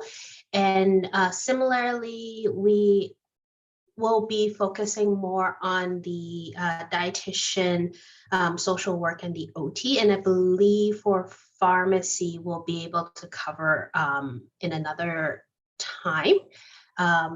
So what I'll do is I'll share my screen. All right. Okay. I'll make sure I have the chat on as well. Okay, awesome. So just to follow up with last time and just to give an overview for those who may not have reviewed the allied health workflow last time, I'll go through it really quickly, and then I'll also go through some of the questions that were raised last time, minus the overhydration, because that would be addressed in the next section. So overall, for OTs, social works, and RDs, we would typically use several tools to help us look at consults, look at who we are following, and also looking at our own specific patient list. So depending on how many people are in your team and if you need to split your portfolio with other team members, there's several ways you can do it. So first of all, the first thing we use is called the multi-patient task list. And with the multi-patient task list, it is based out of orders or tasks that will be assigned to specific professions. So again, just to keep that in mind, if you do have more than one team member, let's say more than one dietitian, all the dietitian tasks will be following here. And the reason why they do that is, for example, if they have new consults. This one's overdue, but don't worry about it. So let's say if there's a consult and you guys need to divvy it up in between for you guys, that way all the new consults will fall and be shown for everyone, and then they would be able to pick it up.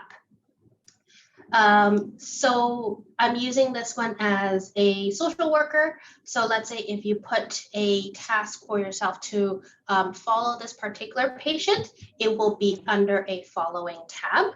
And if, let's say, the nurse wants you to see a certain patient, it will be under the new consult tab.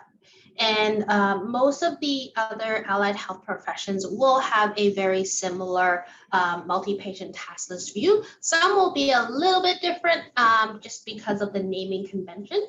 But most importantly, the thing that we have to keep in mind is to make sure that you are in the right department or the location.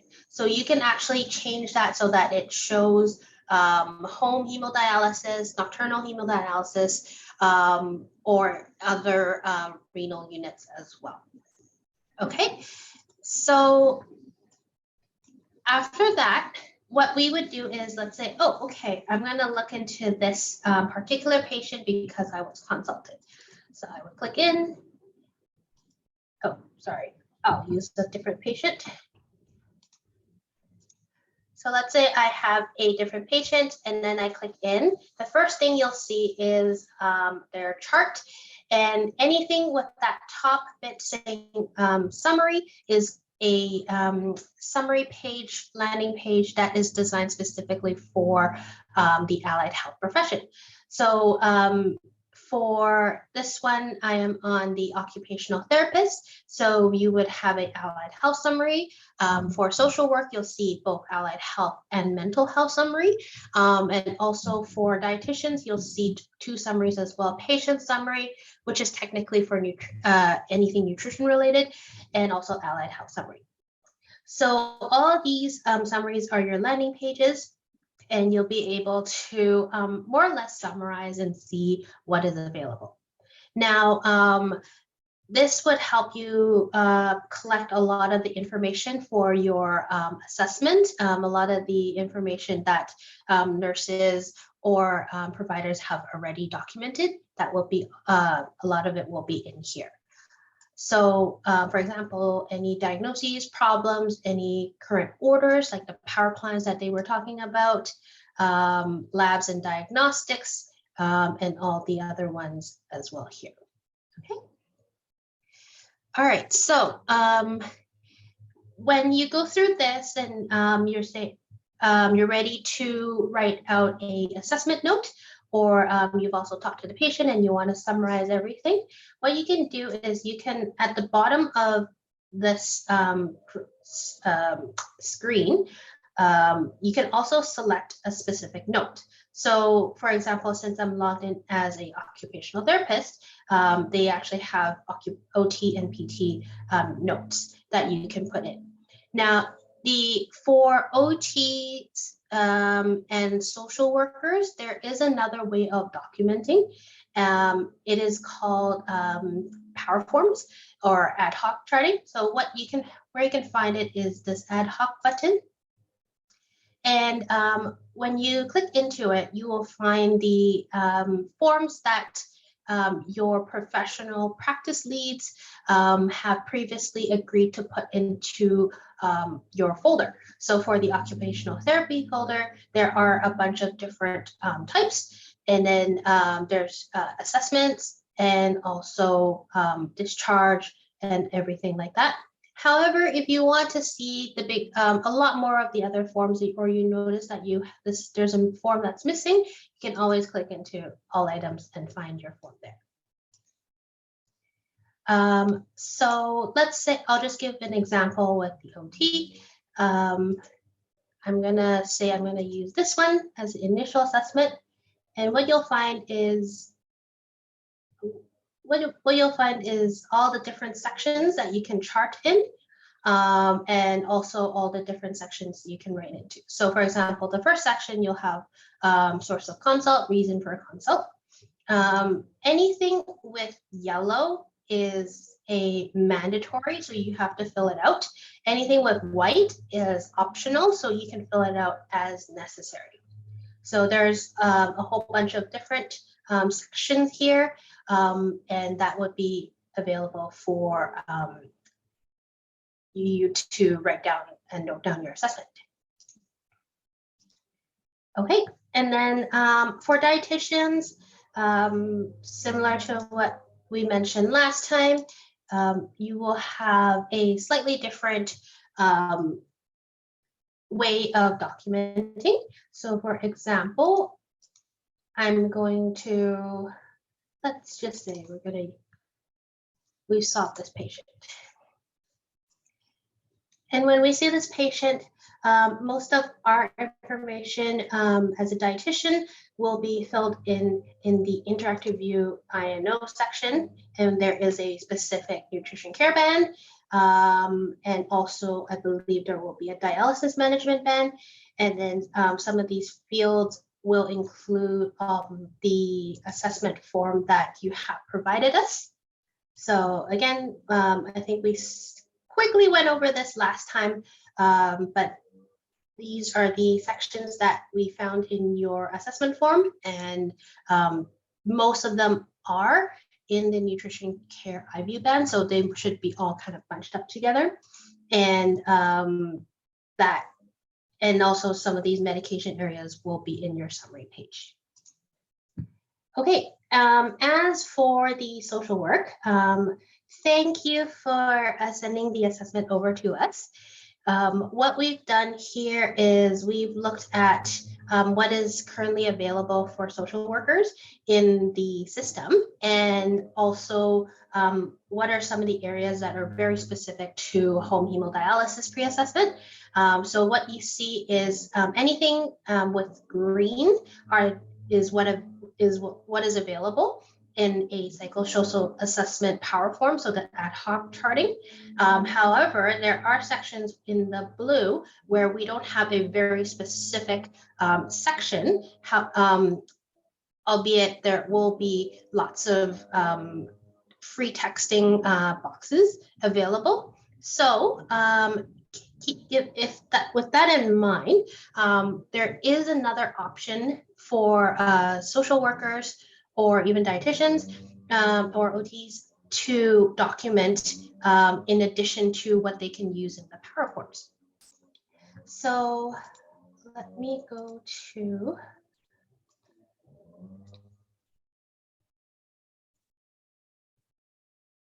so let's say we're gonna see this patient and we are ready to write a note or write down or document down. So what you can do is we can look at different types of notes. This is called dynamic documentation. And what that does is it provides a, you can either freehand type in your note, or you can have some preset templates that you can design for your own needs or for you and your team's needs. And then that way, once you clicked on it, so usually they start with like comma, and then you have all these different templates that people have created, or Cerner has, or CSD has created. So we can use something like this to document and mimic your pre-assessment form as much as possible. So there are two options.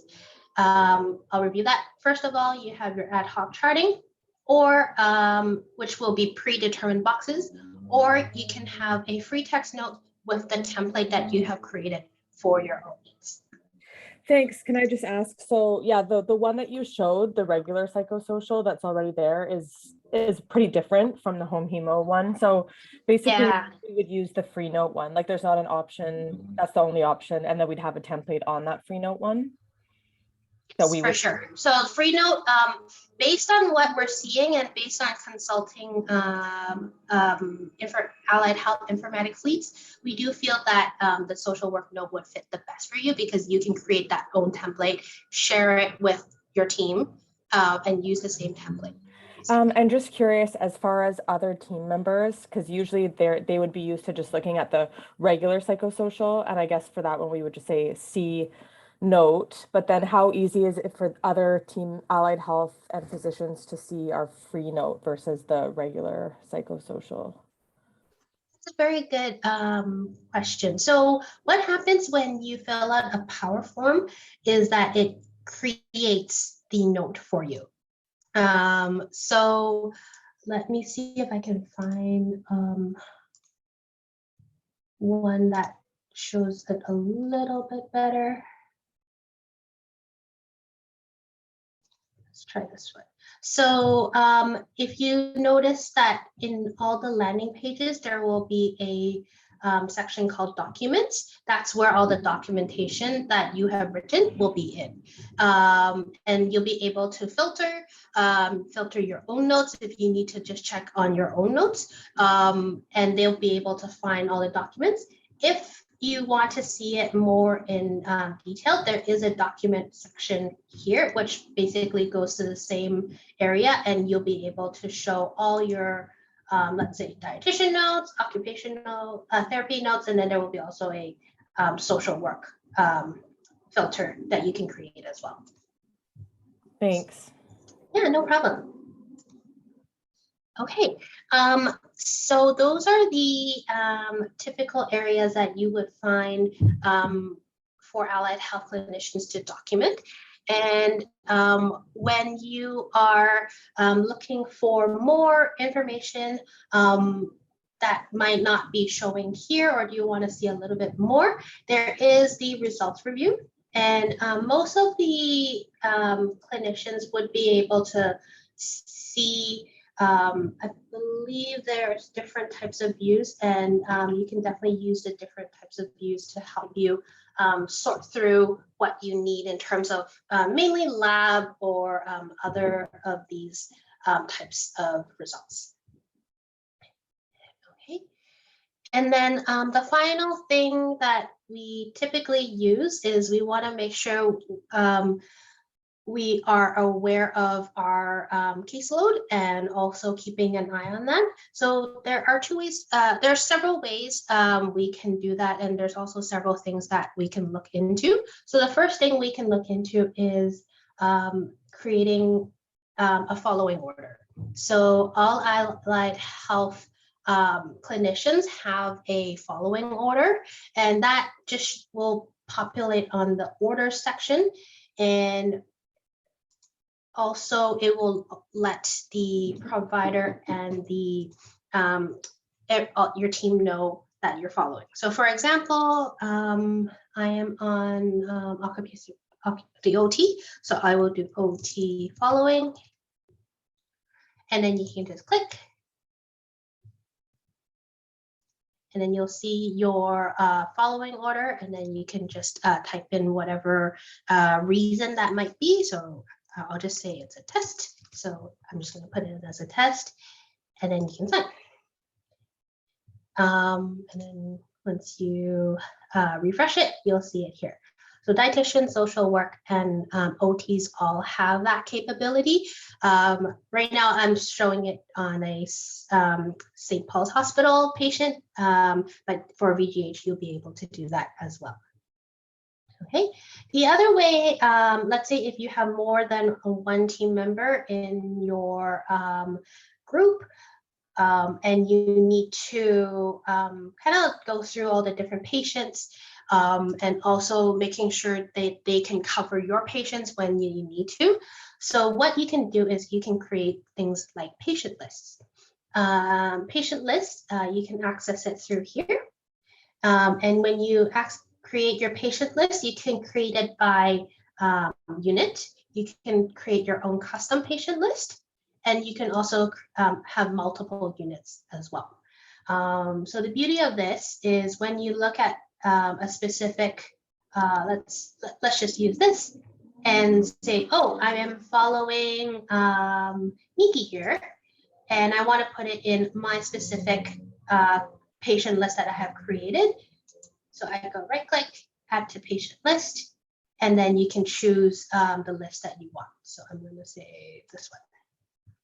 And then if you go into this list, make sure you refresh, you'll see Nikki on your list. Now you're like, oh, I'm going to go on vacation, or I need someone to cover my list. So what you can do is you can proxy your list to your colleague. And when you proxy it, it will pop up on their patient list as well, and to make sure that they know that this is your list, this is your caseload, and some of the things that you're following as well. So in order to proxy, you are able to, let me find it, go here, customizing patient list property, and then there is a proxy tab, and then you can, it says provider, but it, you can give it to other clinicians as well. So let's say I'm giving it proxy to dietitian number 2. So we find their name, provide what kind of access, You can have a date and end date and a start date, up to you, and then just click apply, and then they would be able to see your list. Okay. And is that possible to do? It's Mim here. Is that possible to do to, say your colleague is off sick, you need to take the proxy rather than give it away. Can you do that yourself? Can you take your colleagues? That's a very good question. I don't believe so. Hey, Stephanie, it's Marissa. I don't think we can do it the other way. I think you could only proxy it to other end users in the system. You can't do it the other way around. And there's Is no there a way way to change that you could, sorry, is there a way that you could just print it off then somehow, if you can't, they can't proxy it? So what you can do is pre-proxy it. You can give them the access without the due date, and then have them say this is dietitian's A list, and they can just always have it on hand. But you might not know who, if it's a sick call, for instance, you won't know who's covering you. It could be any number of casuals or floats. That is true, yes. So if you do have a number of casuals, and if you have more than, and so what I would suggest, if you can, is to have someone who has access to all the lists, and they can have full access. When you have full access, I believe you can proxy it to the next person. Does a non-clinician, would I have full access as a non-clinician? That I'm not too sure. Ritza, do you know? Yeah, you can set full access to any end user. Okay, so thank you. Yeah, so I think that might be a better method to have someone who have access, and then provide that proxy to the casual. Yeah, it would be very time consuming for a practice coordinator to do that. I don't think that's a great option, but somebody would, yeah, there's got to be some way to allow that to happen efficiently. That's a pretty critical body of work. Yeah, and then if you really know, you can print. There is a print function as well. And then that person can also create their own list or just cover as needed. So there will be a print function, yes. Sorry, so is there a way, sorry, this is Courtney, social work. So say someone calls in sick, like, is there a way that I can access, like, say Joanna's caseload without the proxy thing and then just print it off still? Like, is there a way that I can somehow go and just find out, like, her caseload and print it off? Because it seems a bit of a barrier. This is, doesn't seem like it's gonna work out well with not having access to it. I don't know. Yeah, so the thing about these lists is that it is specific to who's created it. So what, in that case, the person who may not have proxy over it will not be able to access it. So that will be a limitation to one of these patient lists. So the proxy would be the best way to do it. That's a really big limitation. I think for allied health, that's a massive limitation. That's very challenging. Is there someone that could just be like a point person that could just be proxied in the beginning, and then having full access, and in the event that someone calls in sick, they would have it in their available lists. But if they need to proxy to a casual that's covering for sick calls, then that lead person could do that. Well, like I say, if that was a practice coordinator, that would be a huge body of work, because I might get 5 or 6 sick calls a day. I mean, I have 50 staff.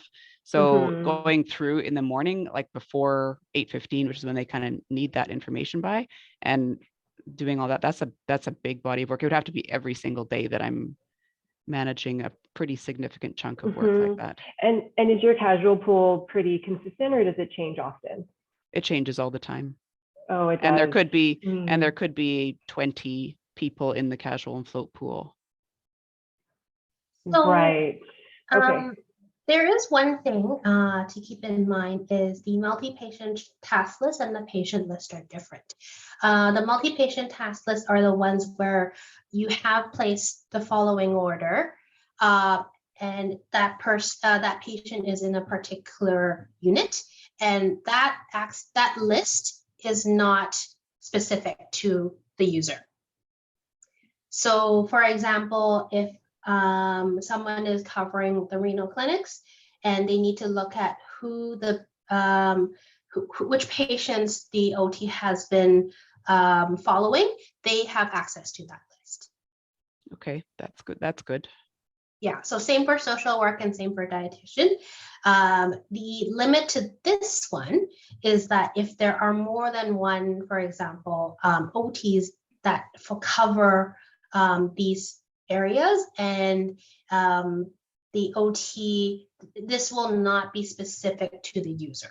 So it'll be following orders for, let's say if there's 2 OTs, both OTs following orders will be showing up. So yeah, so there, however, if there are 2 OTs working and the other OT can give a quick handover to the casual that is covering for that date, then they'll be able to figure out, they can divvy up the workload that way. Can I make a suggestion?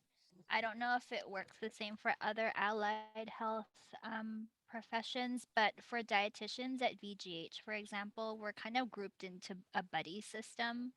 So for, let's say for inpatient dietitians, there would be like 3 surgical dietitians. So they would be buddies, and maybe 2 medicine dietitians, they would be buddies.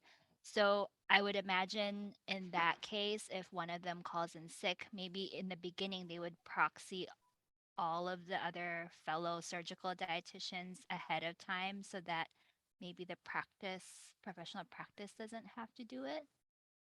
Yeah, it's a good idea. Yeah, so the buddy system will work quite well with the multi-patient task list and also the patient list as well. Okay. All right. So in that case, I know I gave you a very quick overview of what are some of the features and functions in PowerChart that allied health clinicians use. I don't expect to remember everything, as I wouldn't be able to as well, but don't worry. What will happen is there will be lots of resources and allied health profession specific resources that is available online for you to review. In that, and for example, how dietitians would use iView a little bit more, and for social workers and OTs and PTs, they'll be using the ad hoc charting and how to go through all those ad hoc charting steps and documentation as well. So all of those will be available for you to go through and review before go live. So I'll just stop here. Is there any questions I can answer at this time? So maybe just going back to that the proxy thing and the buddy system, because it would work, but can a proxy then assign proxy? So the buddy, can they then assign proxy to the casual that they know that's covering? Yes, so as long as the person that has been proxied to the list has been granted full access, they should be able to proxy it to a different end user. Okay, and then the casual at the end of their shift they would have to proxy back to the regular OT so that they know. No, so as you can see here in the window, there is a date range, so you can proxy a list for a specific time frame. So it could be 1 day, it could be 2 weeks if you're doing vacation coverage, it could be forever, like 50 years in the future. So if you're just proxying it for a casual for that one shift, you can just set it for May 11th from 0800 to 1600. And once that time expires, they would no longer have access to that list. Okay. I think, Mim, I understand what you're saying. Like, what if the casual picks up new patients while the original staff member is away? Right. Like in that case, they would proxy it back, right? That way Yeah, the list will change when the casual is working with that caseload. And then when they give back to the regular OT, is it a different list or is it the same list? It's the same list. Okay. Same list. So it will refresh. Yes. So when the OT comes back, they will see that added patient into that list.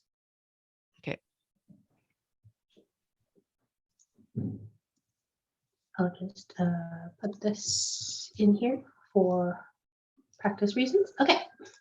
Any other questions?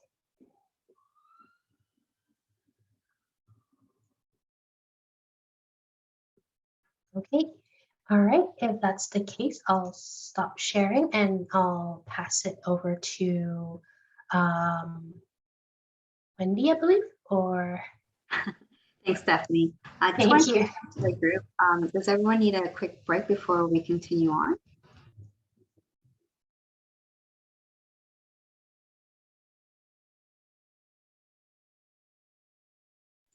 Okay, I'm not hearing anything. I'll take the sound as a no. So we'll move forward. Irvin, are you on the line? Yeah, I'm here. I'll pass it on to you then. Okay, thank you. Thank you. Sharing my screen. Okay, hi everyone. I'm Irvin from the acute care team. I just wanted to discuss the overhydration or body composition monitoring and come up with hopefully an answer, a mutual decision among different groups. I know Children's is not here, so we may need to reach out to them via a separate meeting, which we have scheduled for today, later today, although I'm not so sure if they will be present. If not, this will be, I guess, done through an EDD or an email. Basically, just a quick background. This section in the power chart was built specifically for Children's and Women's in late 2020. At that point, there was nothing in the system available for them because at that point, it was only PHC that was live and it was not needed by PHC. Reach out to PHC practice lead for dietitians last week, and it is still not a requirement. And they mentioned they are happy to follow what VGH and Children's have decided, but we will of course keep them in the loop and let them know what is changing. So essentially the only sites that will be using BCM will be Children's and VGH eventually. With this in mind, we need to have an enterprise solution, what this might be, because Children's is already live with this section and this method of documentation. So how it looks like currently for Children's is that it lives inside the pediatric dialysis management ban, highlighted in red here, and within that ban are different sections. One of the sections here is the BCM section, and it's only visible for Children's and Women's.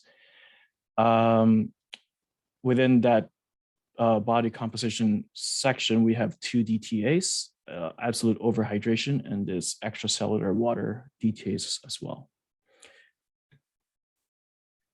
So I was going to present a few options to the group or to Jariq, especially, but since Karen has responded to the questions, most of the questions, and has mentioned that none of the options would work, she has suggested this option. So I'll cut right to the chase and just bring this up as the first option, what Karen has mentioned. So what is currently built for Children's will not work for them simply because they would need to identify which overhydration was done pre-dialysis and which one was done post-dialysis. And as you can see, there's only one field here, and it doesn't really specify at which point in time it was documented or done. And so she has suggested two different fields. One is overhydration pre-dialysis. She actually started with BCM. So BCM overhydration pre and post-dialysis. I took out BCM just for this discussion, just because it already lives inside body composition monitoring. And then an option for the result type to include an option to have a negative value as well for clinicians. My first question is, she indicated in that email that absolute overhydration will not work. So I wanted to ask if in the clinical sense, is absolute overhydration different from overhydration, or is mostly like a site or policy, or is there a really, is there a clinical difference between them? I guess it's just for clarification's sake because we just say overhydration, and to reduce the number of words, I think it would make more sense to just say overhydration. Okay.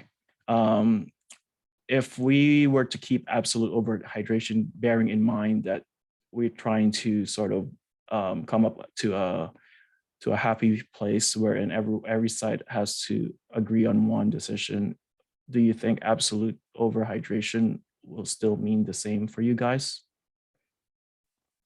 I'm just curious, like if you would know from children's and women's too, what they mean by absolute overhydration. Not at this point. So I'm hoping one of them would be present in our meeting later today. Okay. Will you be present later today? Yes. Okay. I haven't heard back if one of them will be present, but if Yeah, not, I just think from our perspective, there's like no clinical meaning for it. For us anyway. Like we don't talk about it that way. okay. Yeah. So it sounds like it's mostly like a cultural or site culture. Sure. Okay. I'll keep that in mind. That I'm just wondering, since I'm not obviously a renal dietitian, I wouldn't know if it's two different things and mean two different meanings. So that's the first point I wanted to bring up. The second point with this option is we have to consider a few things. I know it's mostly documented by RDs, but sometimes RNs, if I remember correctly from previous discussions.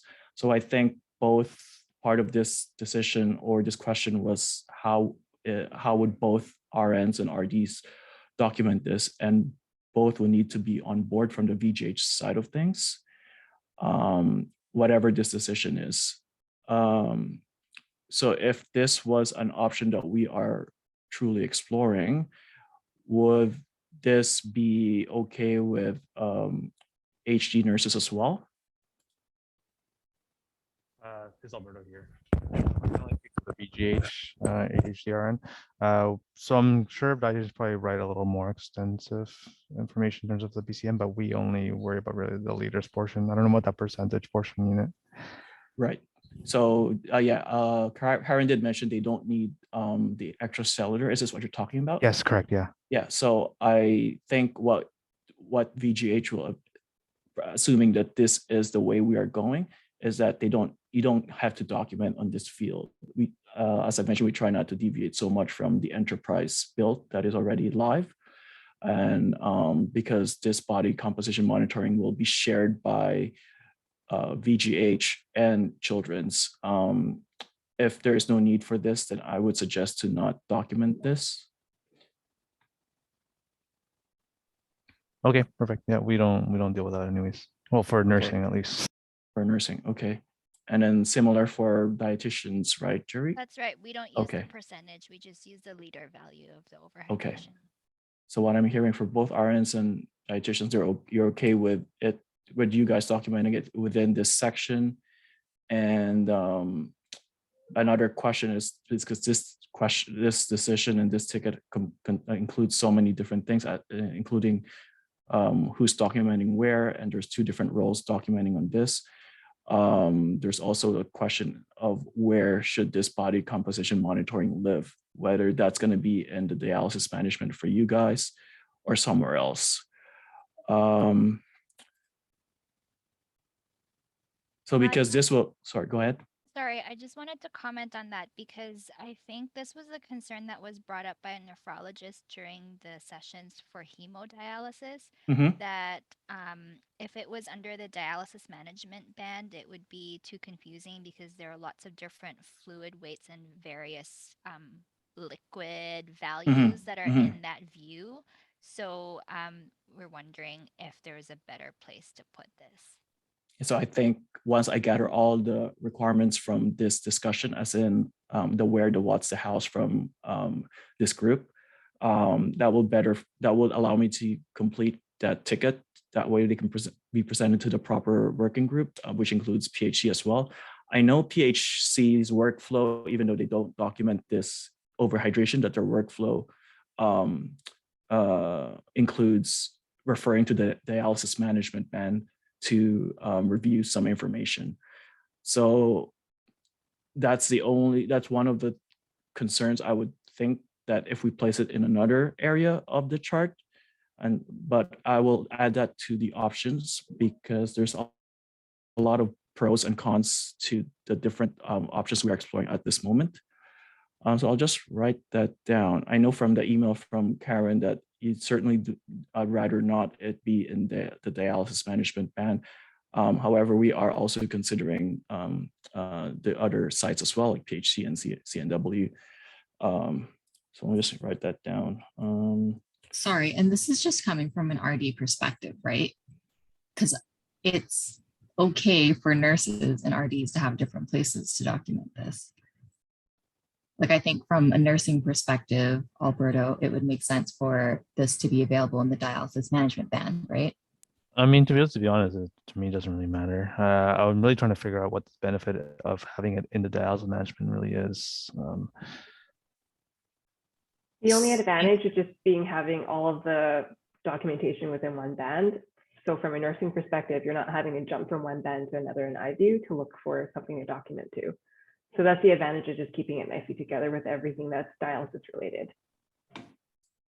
It will have its own section on the left-hand side here. It will not be clumped with other dialysis management sections here. And so you could easily click on it and it will bring up the fields here. Yeah. I mean, to be honest, really, it's nursing probably doesn't do it as often as dietitians do. So from my take from BGHRN, I believe dietitians maybe have more of a say as to where it should go, as opposed to nursing. Because only HHDRNs, well, BGHHDRNs do the BCM. You don't see it done by nurses at the BGHHD, and whether the PhC, HHDRNs do it, I don't know. Okay. Okay, so if we're leaning to the dietitians to decide for the VGH, this was one of the options. Let me just pull that up. So if down here, Jurek, is this where your team was sort of thinking of where to put it into? Because nutrition care band is where dietitians will be using. And then in the anthropometric section, there is the heights and the weights. I think the other point that I want to make, and that Karen might speak to later on too, is let's say we do document it in the nutrition care band. How would the physicians know that we've done a BCM to make any adjustments or decisions of a patient's goal weight unless they look through our notes? So these fields are pulled into the dialysis view flow sheet where all the dialysis documentation is housed. So if providers or nurses are reviewing that, they would be able to see anything that's documented, regardless of where it lives in the system and where it was actually documented from.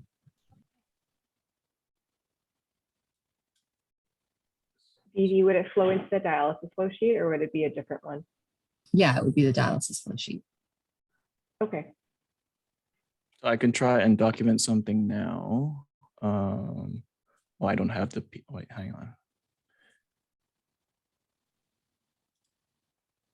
And that's part of their workflow as well, is to review the information through there or through their M page. Let me try and sort that quickly to you, Jurek.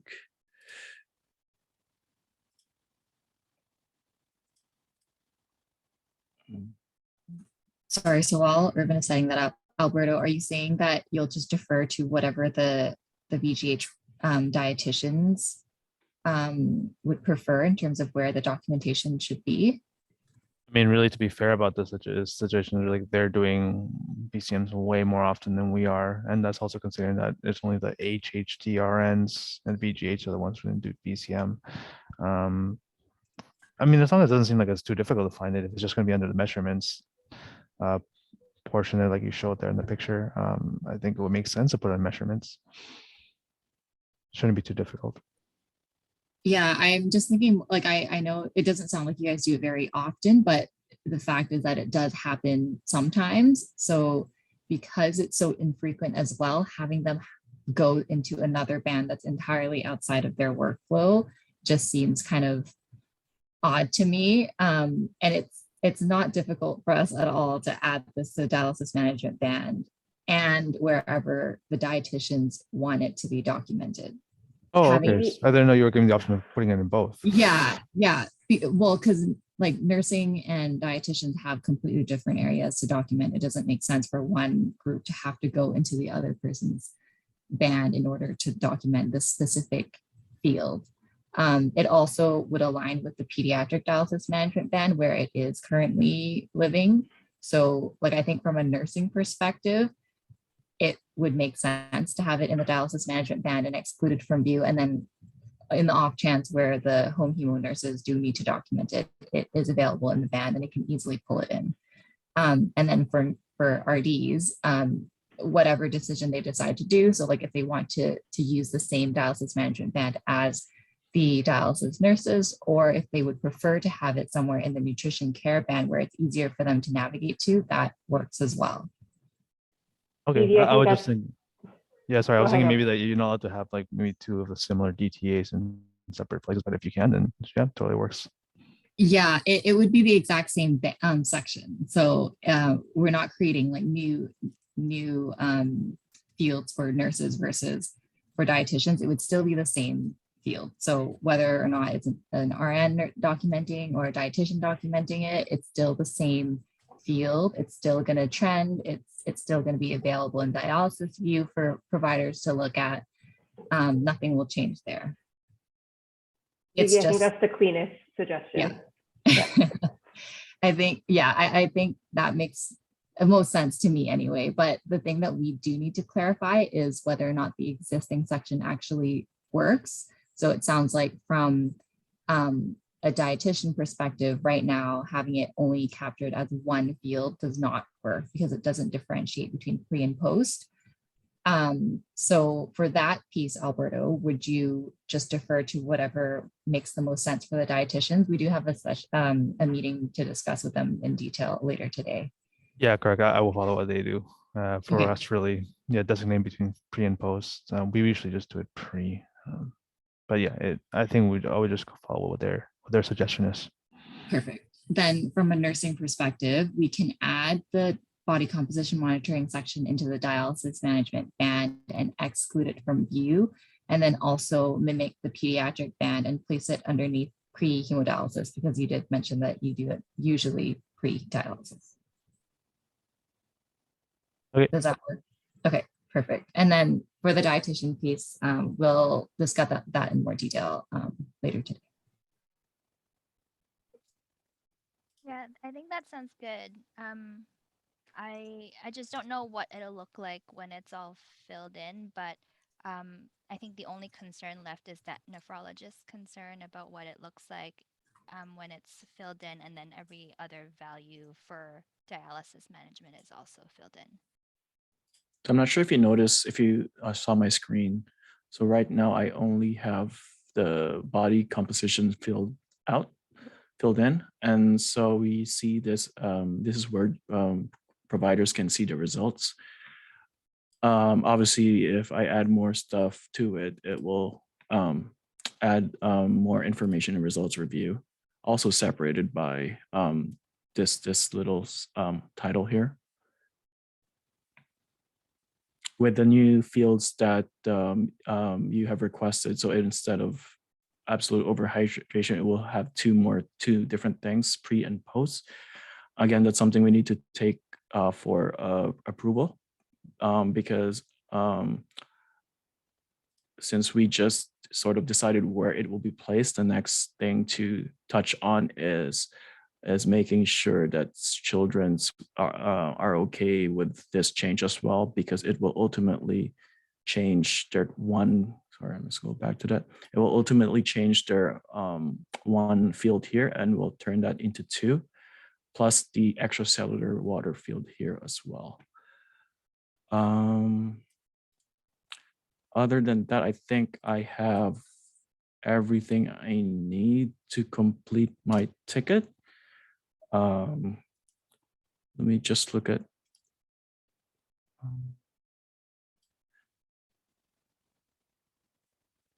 Yeah, do you have any questions, Sharik?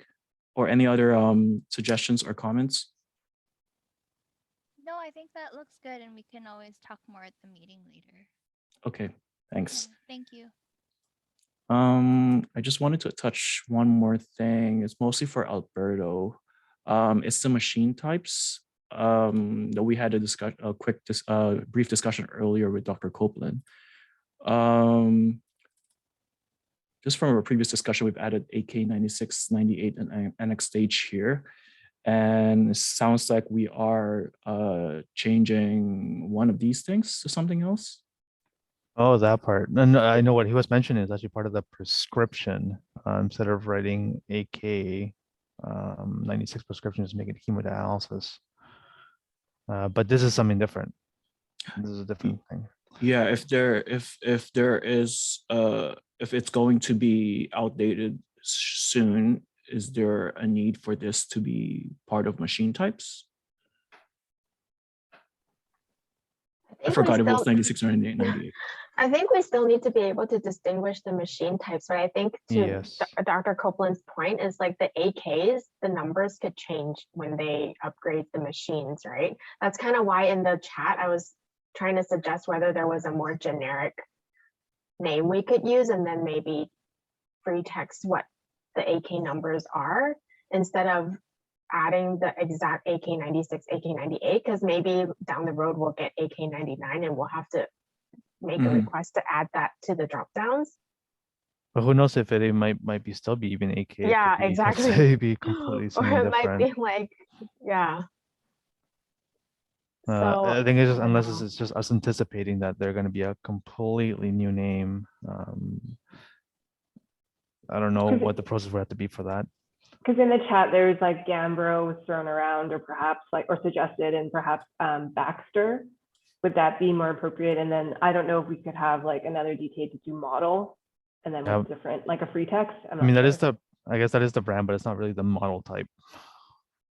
Like, for example, if you look at AK, it's just some like, there's might be some specific things that the machines on the H side might like do that this machine doesn't. Basics, they do everything the same. That's why the prescription portion is the same. That's what he was mentioning earlier. But there could be some specific things that they don't do. Yeah, it's the machine type part that I'm worried about. Yeah. Unless we're allowed to add another, just to anticipate any future ones. But then either way, future, probably we'll have to add another one. What if we just had AK and then like a separate free text box to indicate the number if it's 96 versus 98 or future change to 99? I mean, that could help just to, that's us anticipating that it's going to stay under the AK models. Or what if we just had an other DTA, like an other drop down option of other, and then home hemo would just use the other every time and then type in what the actual model number is. So remove the AK options here and then have an other option and then free text AK 96 versus 98. That seems to be possible. Like, do we need the next stage one there too? Like, I don't know. That's going to have an impact on conditional logic, and I would not recommend it. All right, yeah, the next stage one, yeah, it's a conditional. Yeah, so we have conditional logic built out for next stage and the AK machines, which is specific to home hemo. So if we had it other, and for whatever reason PHC decides to use other, they're going to see all these new random fields that are irrelevant. Well, I think to add to this point too is let's consider that even the HC side, not just HHD, the HC side will also change in the machines. So what's the plan for future for everyone, not just HHD, but HD? Because also there, it's not going to be the Fresenius 5000, like the, what do you call it, the 5008R. And we got the artist not too long ago, let's say within the last 4 years. So how do you anticipate for the next machines too? Those are just lumped with our ongoing maintenance. So like any policy changes at the site, and anything like that changes that requires the system to be aligned. We take in those requests as they come in. Okay, so that'd be the same thing then for the Yeah. HHC side then. Yeah, so you'll just give us a heads up that, hey, we're changing our machines and there are these new fields. This is the new machine name, put in a request, and then we'll get those updated. Okay. So based on that, should we just keep it as AK96 and AK98 as currently built out? The only reason why I think we brought it up as a concern was that Dr. Cloakman made it sound like it was soon going to be retired. So if it's going to be retired before we even go live, then maybe we should look at removing it before so that it's not confusing. The only thing is that there are some patients still on the 96, and most likely they may still be on the 96 by the end of the year. Okay, then let's just leave it for now. If down the line it starts, if the machines get traded often and we're having to update the system frequently, then we can look at maybe having a more generic name or something. But I think for now, let's just leave it. Great. No changes for now. That's everything from me. I can hand it back over to you, Wendy. Okay, thanks, Arvin. So we'll move forward to the scheduling piece. Heather, are you on the line? Yeah, I'm here. Okay, so I'll pass it on to you then. Okay. Okay, thank you. Please let me know when you can see my screen. Yep. Perfect. So before I jump into the scheduling demo, I just wanted to confirm a minor change that has been made since the scheduling validation session. So Esther and Alberto, you've been on some emails that have been going back and forth with Promise, and they required, they were requesting a tweak to the appointment types to better align with what they're scheduling in Promise. And I just wanted to make sure that you're okay with these appointment types listed out in yellow. So these are the new proposed names for the training appointment types right here. So a short daily, even though Promise is requesting a shorter duration, we've told them that you guys want to book it for 6 hours because the patient is still in the HHD unit for a significant amount of time. So we said that it would still have a 6-hour duration in Cerner. Same with the conventional training. Nocturnal training will still be 8 hours. And then these two hemodialysis appointment types are what would be used for the respite. So are there any concerns with using these appointment types for your training and HD respite? Does Promise say that they require to have the nocturnal training at 8 hours? I think that was a requirement from your end. Oh, no, Do you sorry, usually book? so I guess, yeah, nocturnal patients, once they finish training, they do eventually move to 8 hours, but Okay. our clinic's only open from 7 to 3, so we can't train them for the 8 hours. So is it usually a 7-hour appointment? It's pretty much, it's like, I guess, nocturnal training, nocturnal training, conventional training, and short daily training, you can all put at the same time. Okay.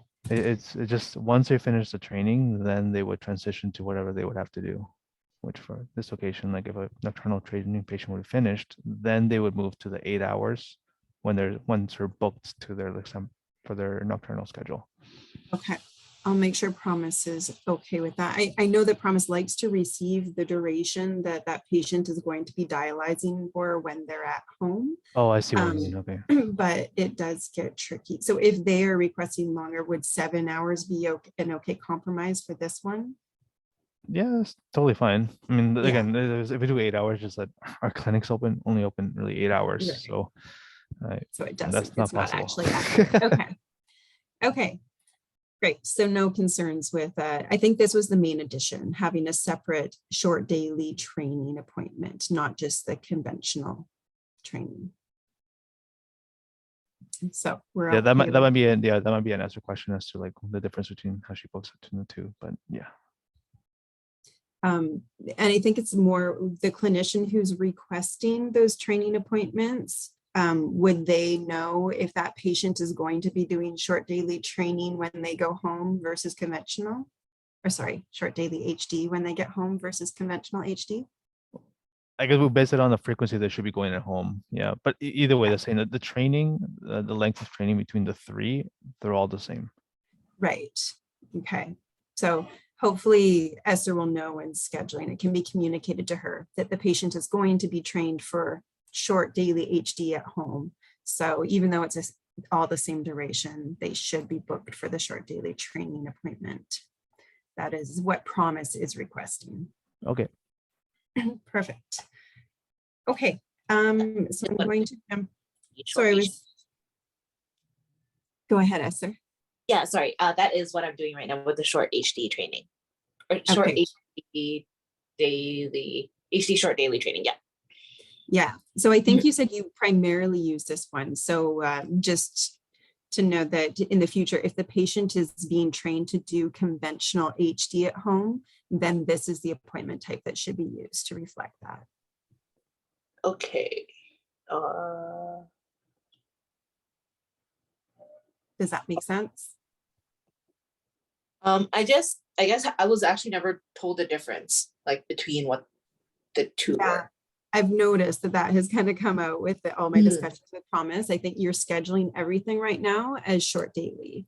Yeah. But short daily should only be used if the patient is going to be doing short daily HD when they're at home. So they should be getting trained to do whatever they're going to do at home. So if they're doing short daily HD in the future at home, then they should be scheduled for short daily training. If they're going to, but like that doesn't answer my question. Like, what is the difference between the two? I guess that's right. We might talk to doctors It's to really see what the limits are into short daily. Daily meaning, I guess maybe if we're looking at daily, it's really 7 times a week. I'm sorry, yeah, 7 times a week. Yeah, the So we might have to definition. ask. Yeah, so I guess we might talk to the doctors and see at what point does it become conventional. Is it 5 times a week, 6 times a week? The definition Promise gave me was actually the duration of the HD. So if the HD run is less than 3 hours, then it would apply for short daily. If it's over 3 hours, essentially it's conventional. Okay.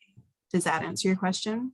Okay. Yeah, just because like this has never come up. Like I've been like coding things under HD short daily training for like all this time, and I haven't been corrected, even though I've been listing the duration as like 6 hours. Yeah, I know, like, that kind of came out. It like jarring, like all of a sudden. Yeah, that was kind of identified as an issue as I was doing my analysis. So we want to try to improve that moving forward. So that's why Promise has requested these 2 different appointment types, depending on the length of HD runs that the patient will be doing when they're at home. Okay, so I'm going to get into the demo, and again, I'm going to demo like the internal referral process for a patient coming from VGH HD to home hemo, and then I'll also show the external referral process.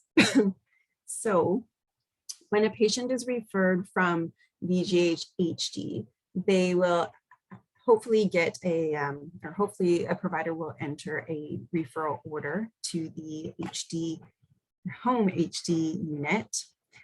So Esther, this is the request list that you'll be monitoring for those scheduling orders. So you've reviewed this before, and it will default to the values that you've entered last time you were running the list. You click the Find button to refresh your list, and it will show all the patients that have a scheduling request. And those requests are initiated from scheduling orders in Power Chart.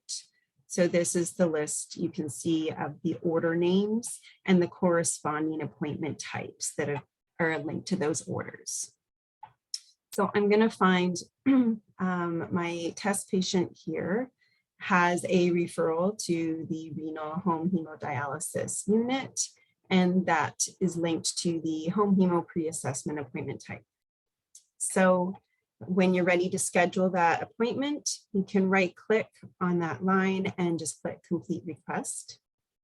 And I should just emphasize, this is considered an internal referral because it's being referred within the Cerner application. So when I complete the booking, I'm just going to copy the ordering provider into the referring provider field and scroll down to see if there's any other mandatory fields. Doesn't look like it because a lot of the information was entered into the scheduling order. So it auto populates in here. So I can just click OK. And so now I'm in the work in progress window and I'm booking a home hemo pre-assessment appointment. You can use the suggest button to help find the next available appointment time. We do have pre-assessment clinics on Tuesdays, is my understanding, but you also have the ability to book pre-assessment appointments into those Thursday clinic time slots if necessary. And I'm just going to squeeze it in on Thursday. So I'm going to drag and drop into a time slot that works. Now my appointment is pending and I'm going to click confirm. So here's my confirmation window. If everything checks out, I click OK. And this is where it's going to prompt me to link that appointment to an encounter. So as you can see, this is a very clean patient. They only have a VGH HD unit recurring encounter right now. So as you may have heard in previous discussions, we do have approval to use that same recurring encounter for home chemo, and it's going to be facility transferred. But for the pre-assessment appointment, we're recommending that you create a pre-outpatient encounter for this appointment. And the reason is because this patient is still receiving HD at the HD unit. So we don't want to facility transfer them for that pre-assessment appointment when they might not even be accepted into the home hemo program at all, or maybe not for a few months. So we think it's most appropriate to use a pre-outpatient encounter for the pre-assessment. So I'm going to ignore this encounter and add a new one and select pre-register outpatient.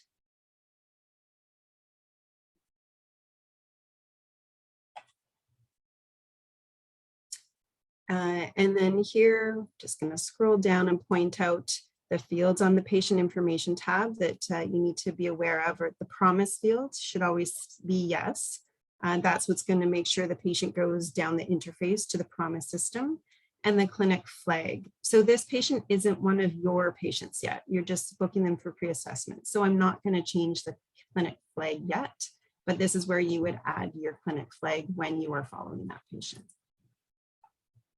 So I'm going to go to encounter information, and it's pre-outpatient for the pre-assessment appointment. The medical service will be restricted, so you can only select nephrology and then click OK.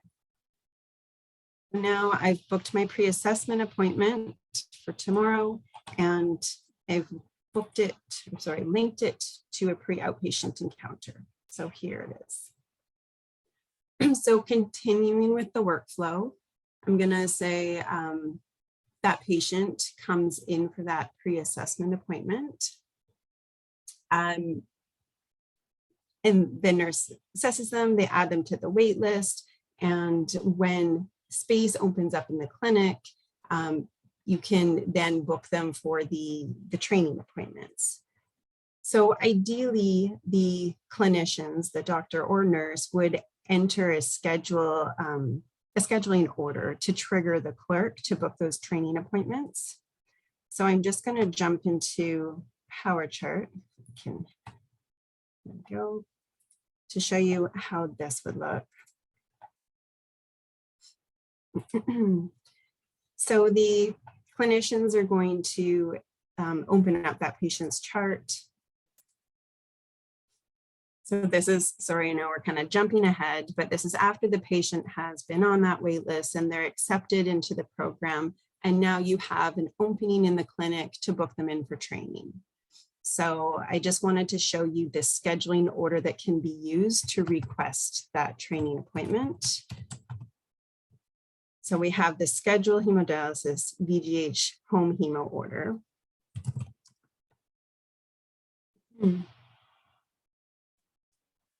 And you can see on this order, this is where you can request, or the clinicians can request, the type of appointment. So this is where they would specify for Esther if it's conventional training or short daily training, or these are the appointments they would use for respite. So I'm going to say the patient's coming in for conventional training. reason, HHD training. Any special instructions, maybe they can say book Monday, Wednesday, Friday. The scheduling location would be HD home, and the priority will say book within 2 weeks. So now Esther will find that scheduling request on her request list. So I jump back into scheduling, and now I can see at the bottom of my list, I have the request for the HD conventional training with the priority and special instructions all right there for me. So I'm going to go ahead and book this training appointment, complete request. This is just telling me of other appointments that are scheduled for the patient. And there's a few more required fields for the training appointments because Promise has some required fields. So dialysis location would be in center. We confirmed patient type is temporary for home hemo. Again, I would copy the ordering provider into the referring provider. And we'll say interpreter is not required. And it's an in-person. So essentially, this should be a recurring appointment. I know we're tight on time and I have demoed recurring appointments in the past. So I'm just going to schedule the one training appointment. And I'm saying the first one's going to be on Friday. And I'll drag and drop that to an 8 a.m. time slot and confirm. Now, this is the beginning of the patient's training in HHD. So I want to use the recurring encounter this time. So you can see this is the pre-outpatient encounter that was used for the pre-assessment appointment. I want to ignore that. And I want to link my training appointments to the VGH HD unit encounter. So I'm going to keep that one selected and click OK. Okay, so now jumping ahead to the day of the appointment. So Esther, the appropriate workflow would be before at the beginning of the day to facility transfer any of those patients that still have an encounter in the HD location. So might be a good idea to use the appointment check-in by location inquiry. I'm just going to bring this up for VGH home. So this is a list of your appointments booked in at your location. And you can see on this list encounter type and, sorry, I didn't have this set up. I'm just going to check. I think encounter location is an optional field that we can have available here so that you can easily see that this patient is still in the HD unit. So Esther, I'll make sure this is set up with you like during cutover. So your lists are all appropriate. Here we go. So you can see this, our patient here is a recurring encounter, but it's not at the HD home unit, it's at HD unit still. So this should be a trigger that that patient still needs to be facility transferred. And we don't want to do it until the day of their appointment because the HD unit is still going to be using that encounter until they're receiving HD in your unit. So I just want to walk you through that facility transfer process. Okay. That was my next question, Heather. Like how difficult is the facility transfer? I will show you. It's quite easy. Okay. So you would go into PM office and under the conversations, we just select facility transfer. And you need to bring up your patient.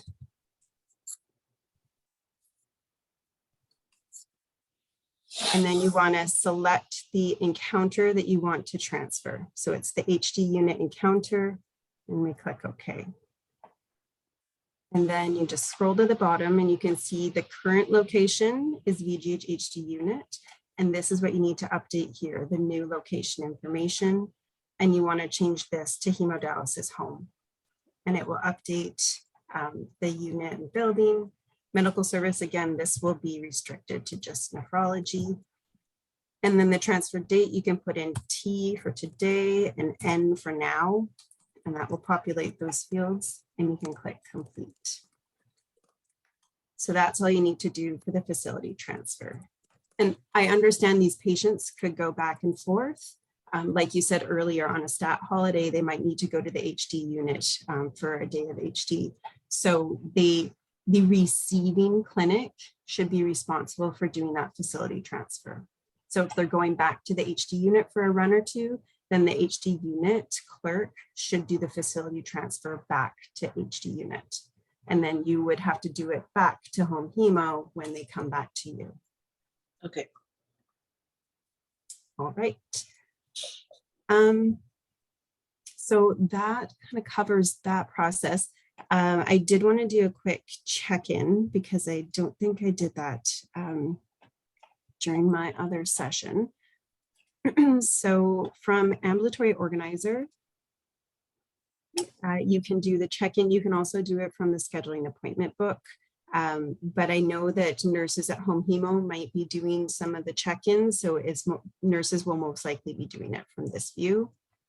Yeah, just because for home hemo specifically, the nurses actually start at 7 a.m. So, and I don't start until 8.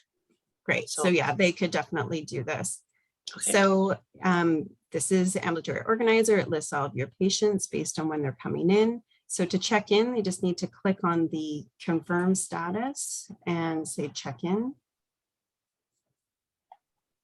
And click OK.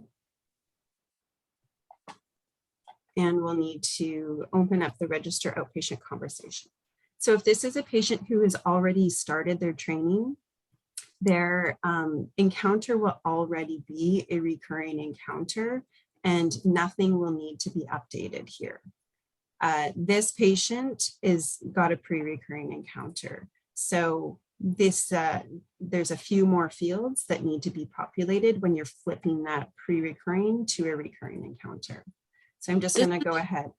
Sorry, Heather, this is just like a first time registration thing, right? Like I don't, That's correct. Check-in screen, I don't have to do this check-in screen like every single time a patient comes. Correct. So the first time you're checking them in and flipping that encounter from a pre-recurring to a recurring, then these fields have to be populated. If this patient has already got a recurring encounter, these fields will be populated and all you will have to do is click the complete button. This screen will still open up, but all you'll have to do is select complete and it will close. Okay. Another question, so do I have to redo this entire process when when we do a facility transfer? No. Okay. Sorry, I had relationship to patient. Sorry, I picked a bad patient for this. I'm gonna just go with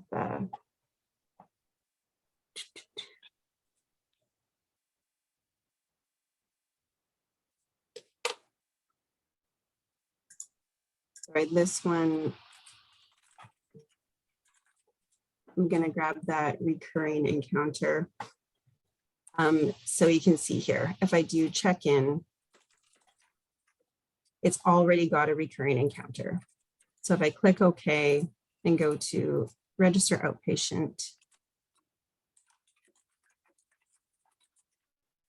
the window will pop up, but if I click complete, you can close it right away. So because that appointment was in the future, it just gives me that reschedule window. So now the patient has been checked in and you can now assign that patient to a bed. From here on Ambulatory Organizer, you can put them in the appropriate bed so you can keep track of where all of your patients are. Any questions about that check-in process?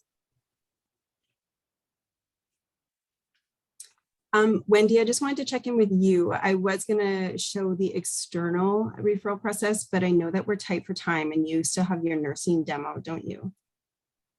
That's correct.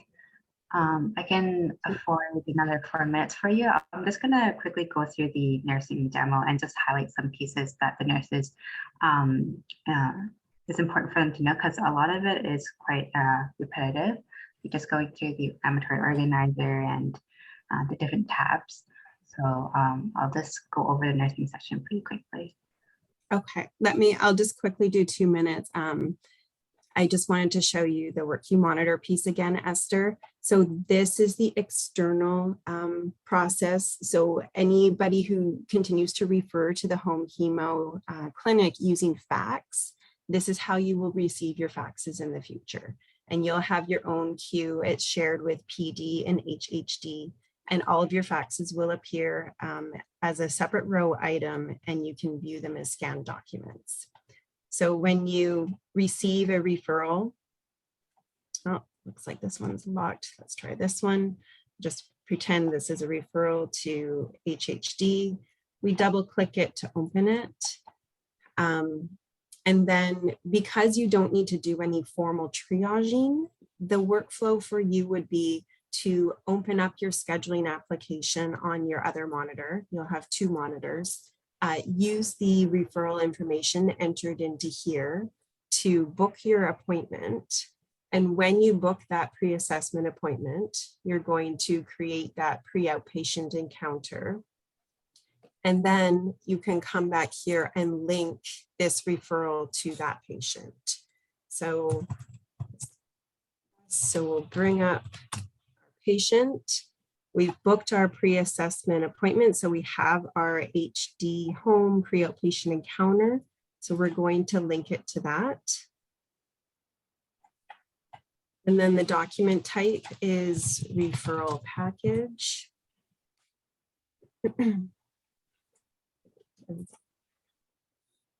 So we just click OK. And then there's just a couple fields we need to fill out here. The status field. When you are ready to remove this scanned document from your work monitor list and save it to the patient's chart, we select the status of complete. Make sure the date of service aligns with the referral date entered on the referral. And then the last thing is performing provider. If you enter in, you should always enter in scanned document as your performing provider.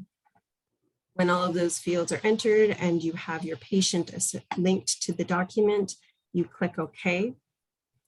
And that will remove that document from your list. And now if you bring that patient up in Power Chart, you'll be able to view that referral under the scanned documents in Power Chart. So I can just quickly open up the documentation chart or documentation in Power Chart.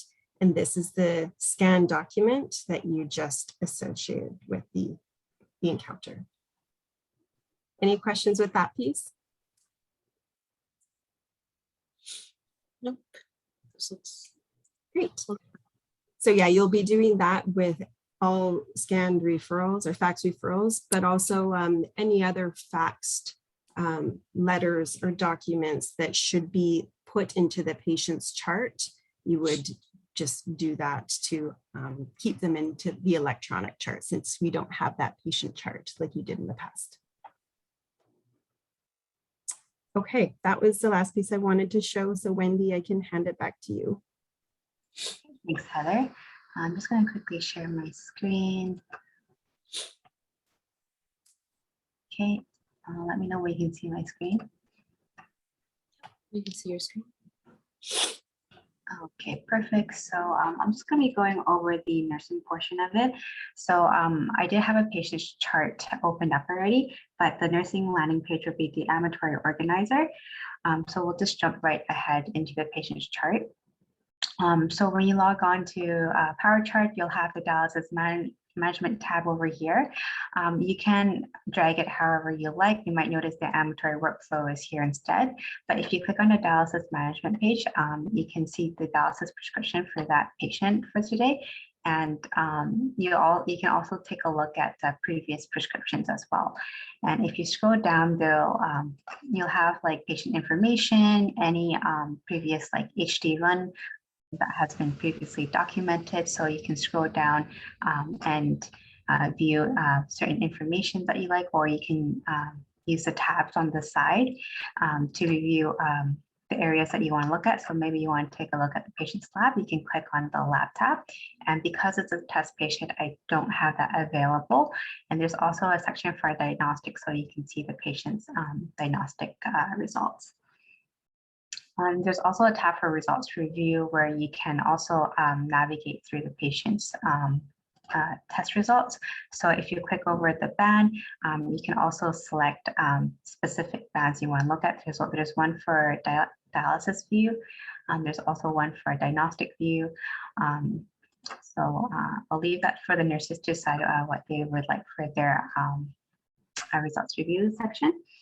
And just to quickly go over, there is a documentation section for the nurses to view, and also the additional add button for them to make their documentation. And over in iView, there is the dialysis band that we spoke about previously. So this captures all the dialysis related information. So there is PD involved here, and there's a section for hemo as well. So what we recommend is just document in the areas that's applicable for you. So there's a section for fistula and graft. If that relates to your patient, you can go ahead and document in this section over here. And there's a section for central line if your patient has a central line. And there are sections for intrahemo, post-hemo, and there's the vascular access post-procedure. If that's a place that you guys document, it's available. And there's the hemodialysis flow monitoring. So this is where nurses will be documenting their transonic monitoring record. Any questions so far?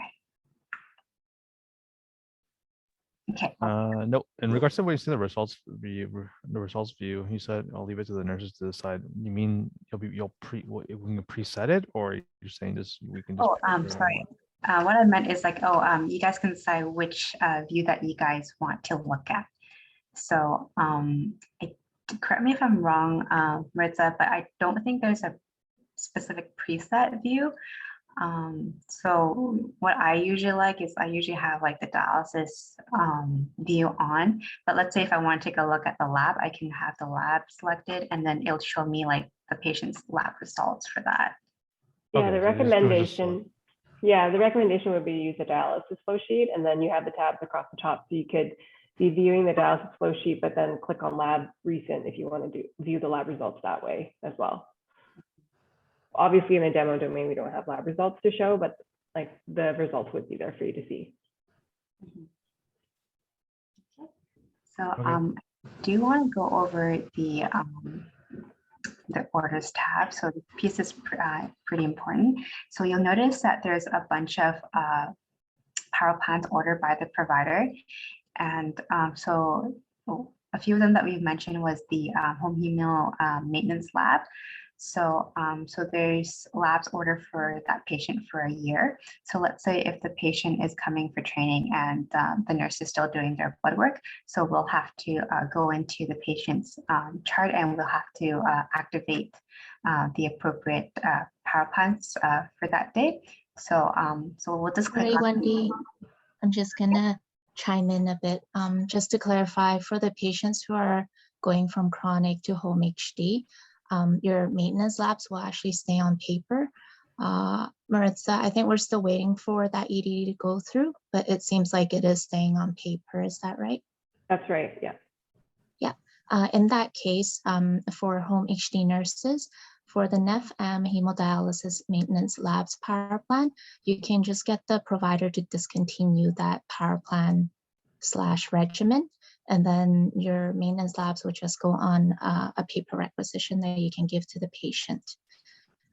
In terms of the baseline labs for the very first training run, a new power plan will be placed for that. And that is the NEF training power plan. And I think Wendy is going to get to it in a moment. And what if the nephrologist does not discontinue the maintenance labs? It just hangs around. It creates some confusion, but as long as the nurses don't activate any orders, it doesn't have any downstream effects. Okay. So let's just pull one example. Do you want me to go ahead and discontinue this, Carrie? Yeah, we'll go to the very first line there. Yeah, and then we'll discontinue from here. The nurses can discontinue this. So if you right click, so there's a discontinue button and they'll ask you for a reason. So let's just say that not appropriate anymore. We can go other. Let's just write comment not appropriate. Hit OK, and then it'll ask you to just enter the doctor's name, and then you can ask for a co-signature if you like, or if it doesn't require a co-signature, then you can go ahead and click that. So we'll enter the doctor's name,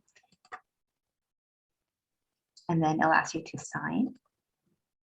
And then so you can just quickly review this. If this is correct, then you can go ahead and sign this. Ideally, we want the providers to be discontinuing it, but of course, there are times where you might get a verbal order, and the provider might want you to discontinue it on his behalf or her behalf.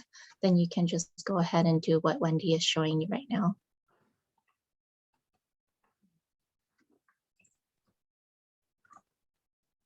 It's not letting me discontinue that. Okay, so over in this box, you'll be selecting the attending physician. So whoever that patient is under, and then you'll hit sign and that should populate. But because I don't have an attending provider here, I can't enter our test physician. So I'll just leave it at that for now. Can we try Grafstein, Wendy? Graf. Oh, okay. Yeah. Perfect. Thank you. So we'll hit sign.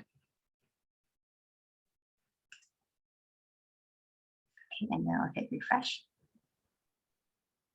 Okay, so that power plan is now canceled, and the provider will have their home hemo training power plan with a set of baseline labs and diagnostic tests for the nurses to activate if it's not done so already.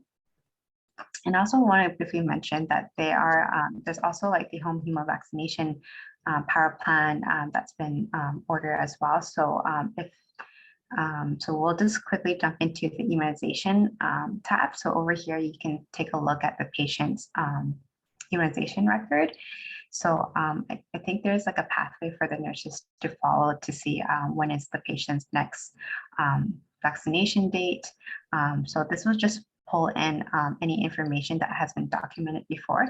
So if the patient mentioned that, oh, like they had their vaccination at a pharmacy, then so the nurse will have to document this through the history tab. So, and then they can just add that here. So we'll just quickly select, let's say the COVID vaccination, let's say they had their second dose. And then you can just fill in the appropriate field. So let's just say, let's say the spouse, so the patient mentioned that to you, so that's the patient's second dose. I'll just quickly document this, and you'll just fill in any information that's appropriate, and if this is all finished, then you can hit chart, and then hit refresh. There should be another field saying that the patient received a second dose. Let me just quickly view this. Okay, so over here, you can see that there's a second COVID vaccination here. So this is the second dose. And we can see that the patient had their first dose as well. Okay, so just going back to the orders tab. So let's say that it's time for the patient's second dose of hepatitis B. So this is in a plan state, so it's up to the nurses to activate this portion. So we can hit initiate now. And there's no co-signature needed because the doctor has entered this. So it's nurse initiated, and we can go ahead and sign for this.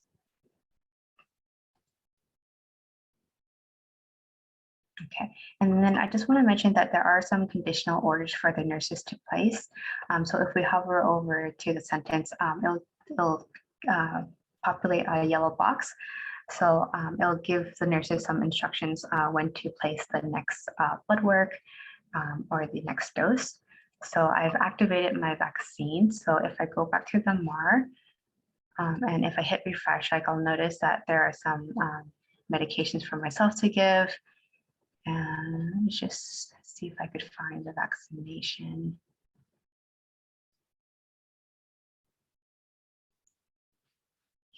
Okay, let me just review.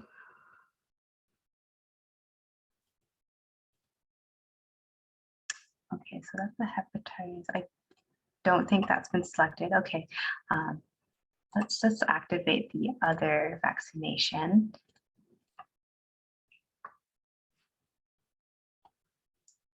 So then an allergy review will pop up. So let's just say we're not able to obtain that for now.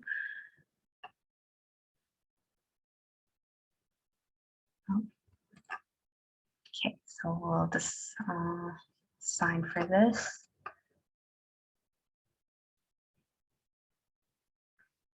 Okay, so if we go back to the MAR, okay, so we'll have the vaccine populated and it will be unscheduled. So, so the nurse can administer this. So we'll go ahead to click on the medication administration window, and it'll ask you to scan your patient's wristband, and then you'll scan the medication or the vial. So let's just say we did that already. And then a yellow box will populate. So it means that there are some things that we have to fill out. So over here, it'll ask you for like the lot number. So we'll just fill in some random numbers and the manufacturer. So we'll just take Pfizer and the expiration date of the vaccine. So let's just put a random date. And if this looks correct, then you can click OK. And you can sign once you've administered the medication. And then if you refresh the page, then you'll notice that if you hover back to the medication, it'll tell you that the last dose was given around May 11th at noon. Any questions so far? Yeah, question. What is the HC doing in terms of that medication administration? Are they printing out a ID band every run? No, they're not, Alberto. Okay. I think in the chartlets, they have a photo of the patient, and then there's the barcode where they can scan the patient. Yeah, that's right. So most likely we'll do the same then. Yeah. Wendy, are you able just to go back to the orders profile and just review the training power plan? So Can you refresh? Yeah, I added it to your test patient, so you can review the baseline treatment that needs to be initiated by the nurse. Yeah, sounds good. So the home hemo provider will be entering the training treatment power plan. So then there's the baseline treatment that's in the plan state for the nurses to initiate. So if we click on here, we can see the different labs that needs to be drawn, and we can right click and initiate now. So again, it'll ask you for the physician. So I'll just put a physician's name. So no co-signature is required because this has been entered by the doctor. Okay, and then there's going to be quite a few fields that I will need to fill in. So let's just see what they say. Okay, so it's asking for the supervising physician. So again, you'll be entering the attending's name. So let's see. There might be some updates going on with the system. Generally, it wouldn't require a supervising physician signature. Generally, the nurses just go in and you initiate that phase and you can just sign for it. And then you can input a co-signature if you need or don't need, depending on your unit's requirements. And once you initiate them, these labs will flow to clinical collect to allow you guys to use the handheld label printer, and they'll generate the labels for you. Sorry, and I thought we discontinued the maintenance labs PPO. So I mean the power plan. So what are these ones? These ones are your baseline labs. It's for the first day of training. We found out through Dr. Copeland that these labs are drawn on the first run during training, and it's when the patient is in the unit. So this first set of labs is kind of like the baseline that you guys generally do. Yes, perfect. Okay, I got it now. And within that power plan, there's also like the diagnostic tests. So whoever is entering the power plan, they'll select which diagnostic test they want for that patient. And as Carrie mentioned previously, that once a doctor orders this, a requisition form will print out.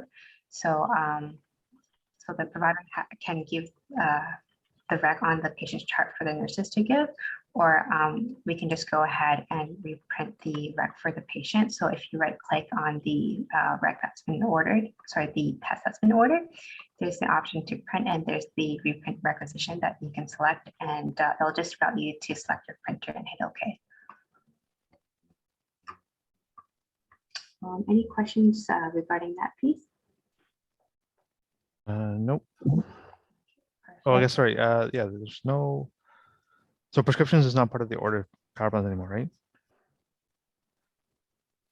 Sorry, you meant the diagnostic test, or? No, HT prescriptions. Gary probably would know. That HT one prescription. would, It's not part of the power plan anymore, right? no, it's not.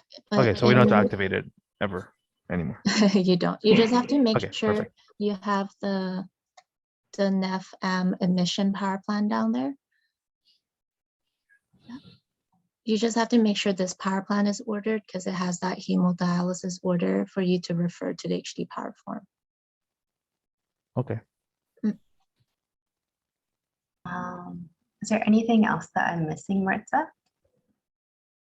I don't think so. I think we really just want to make sure we review the training power plan with Alberto here in the session. Good call.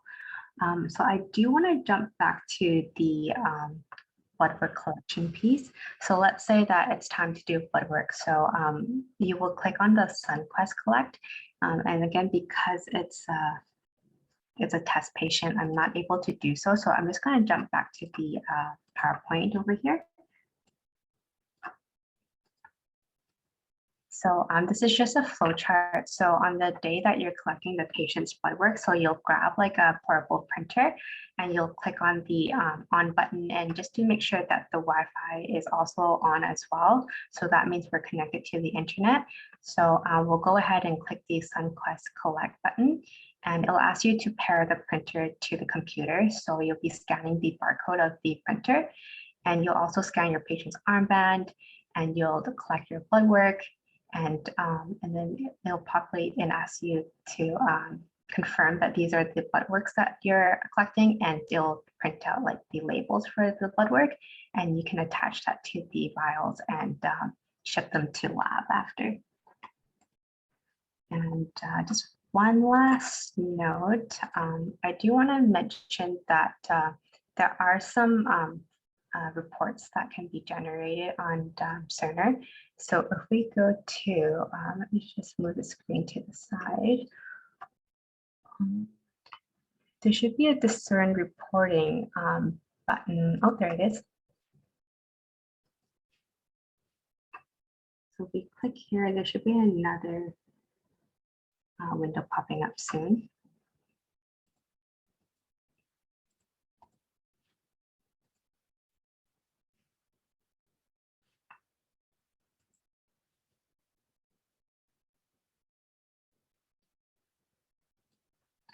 Okay, so there's quite a bit of reports that can be generated here, but you also have the option to favorite your form. So you can hit the star, and there's a My Favorites folder over here. So just for the sake of example, I'm just going to show one of them.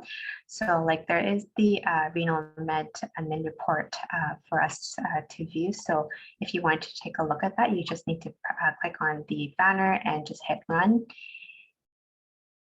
And it'll ask you to select your location. So we'll just select VGH, and we'll go to Vancouver General Hospital, and it'll ask you to find your unit.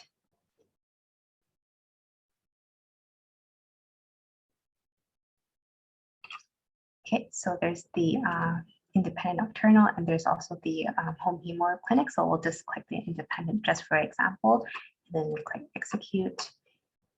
And there's not a lot of information right now, but then when you do generate this report, you'll have a list of your patients and the drugs. And so you can go ahead and print that if you like with this button over here. Okay. Any questions regarding that piece? Just to go back to blood collection, would there be any concerns if you like piggyback current standing orders with let's say a GP order? Because like I'm seeing this one, of course, a standing order that you see in Cerner, so there's no requisition when I send it down to the lab. It's just literally the tubes that are labeled through SunQuest with those labels. But if I were to also add on, just literally send those tubes with a GP lab requisition, outpatient requisition from somewhere else, would there be any concerns with the lab looking at that requisition and also attaching it with those blood works? Hey, Alberto, you're wondering about like the labs that the GP wants, like More order specific- for the patient, but you're drawing it in the unit for them. Correct, because it's more like sometimes tubes can be lab tests can be part of the same tube. So if let's say our starting order owns potassium, but let's say for some reason the GP also orders sodium, they're both in the same tube. Just want to know if the lab will catch that or not, just start processing it without checking the other requisitions. Yeah, we did follow up on that workflow because it actually happens at St. Paul's quite often as well. I believe Jack's team is also following up with VGH Lab. The intended workflow is for you to send the blood specimen and also the GP lab requisition down with everything to lab. And then lab will be looking at the Cerner orders and also with the requisition to make sure that all the labs that are needed are processed. And then also to figure out if there's any duplication. Okay, easy. Okay. But if anything changes, we'll loop back with you. Okay, sounds good. And finally, I do want to mention that there is like the FormFast hyperlink over here. So let's say if you need to print off like a blood consent form and you notice it's not there, you can go ahead and click on that button and another window will pop up. So you can look for that consent form.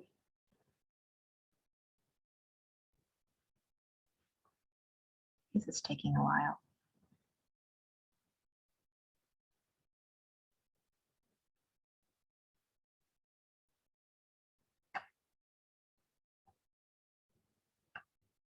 Okay, so I can just go ahead and just write consent.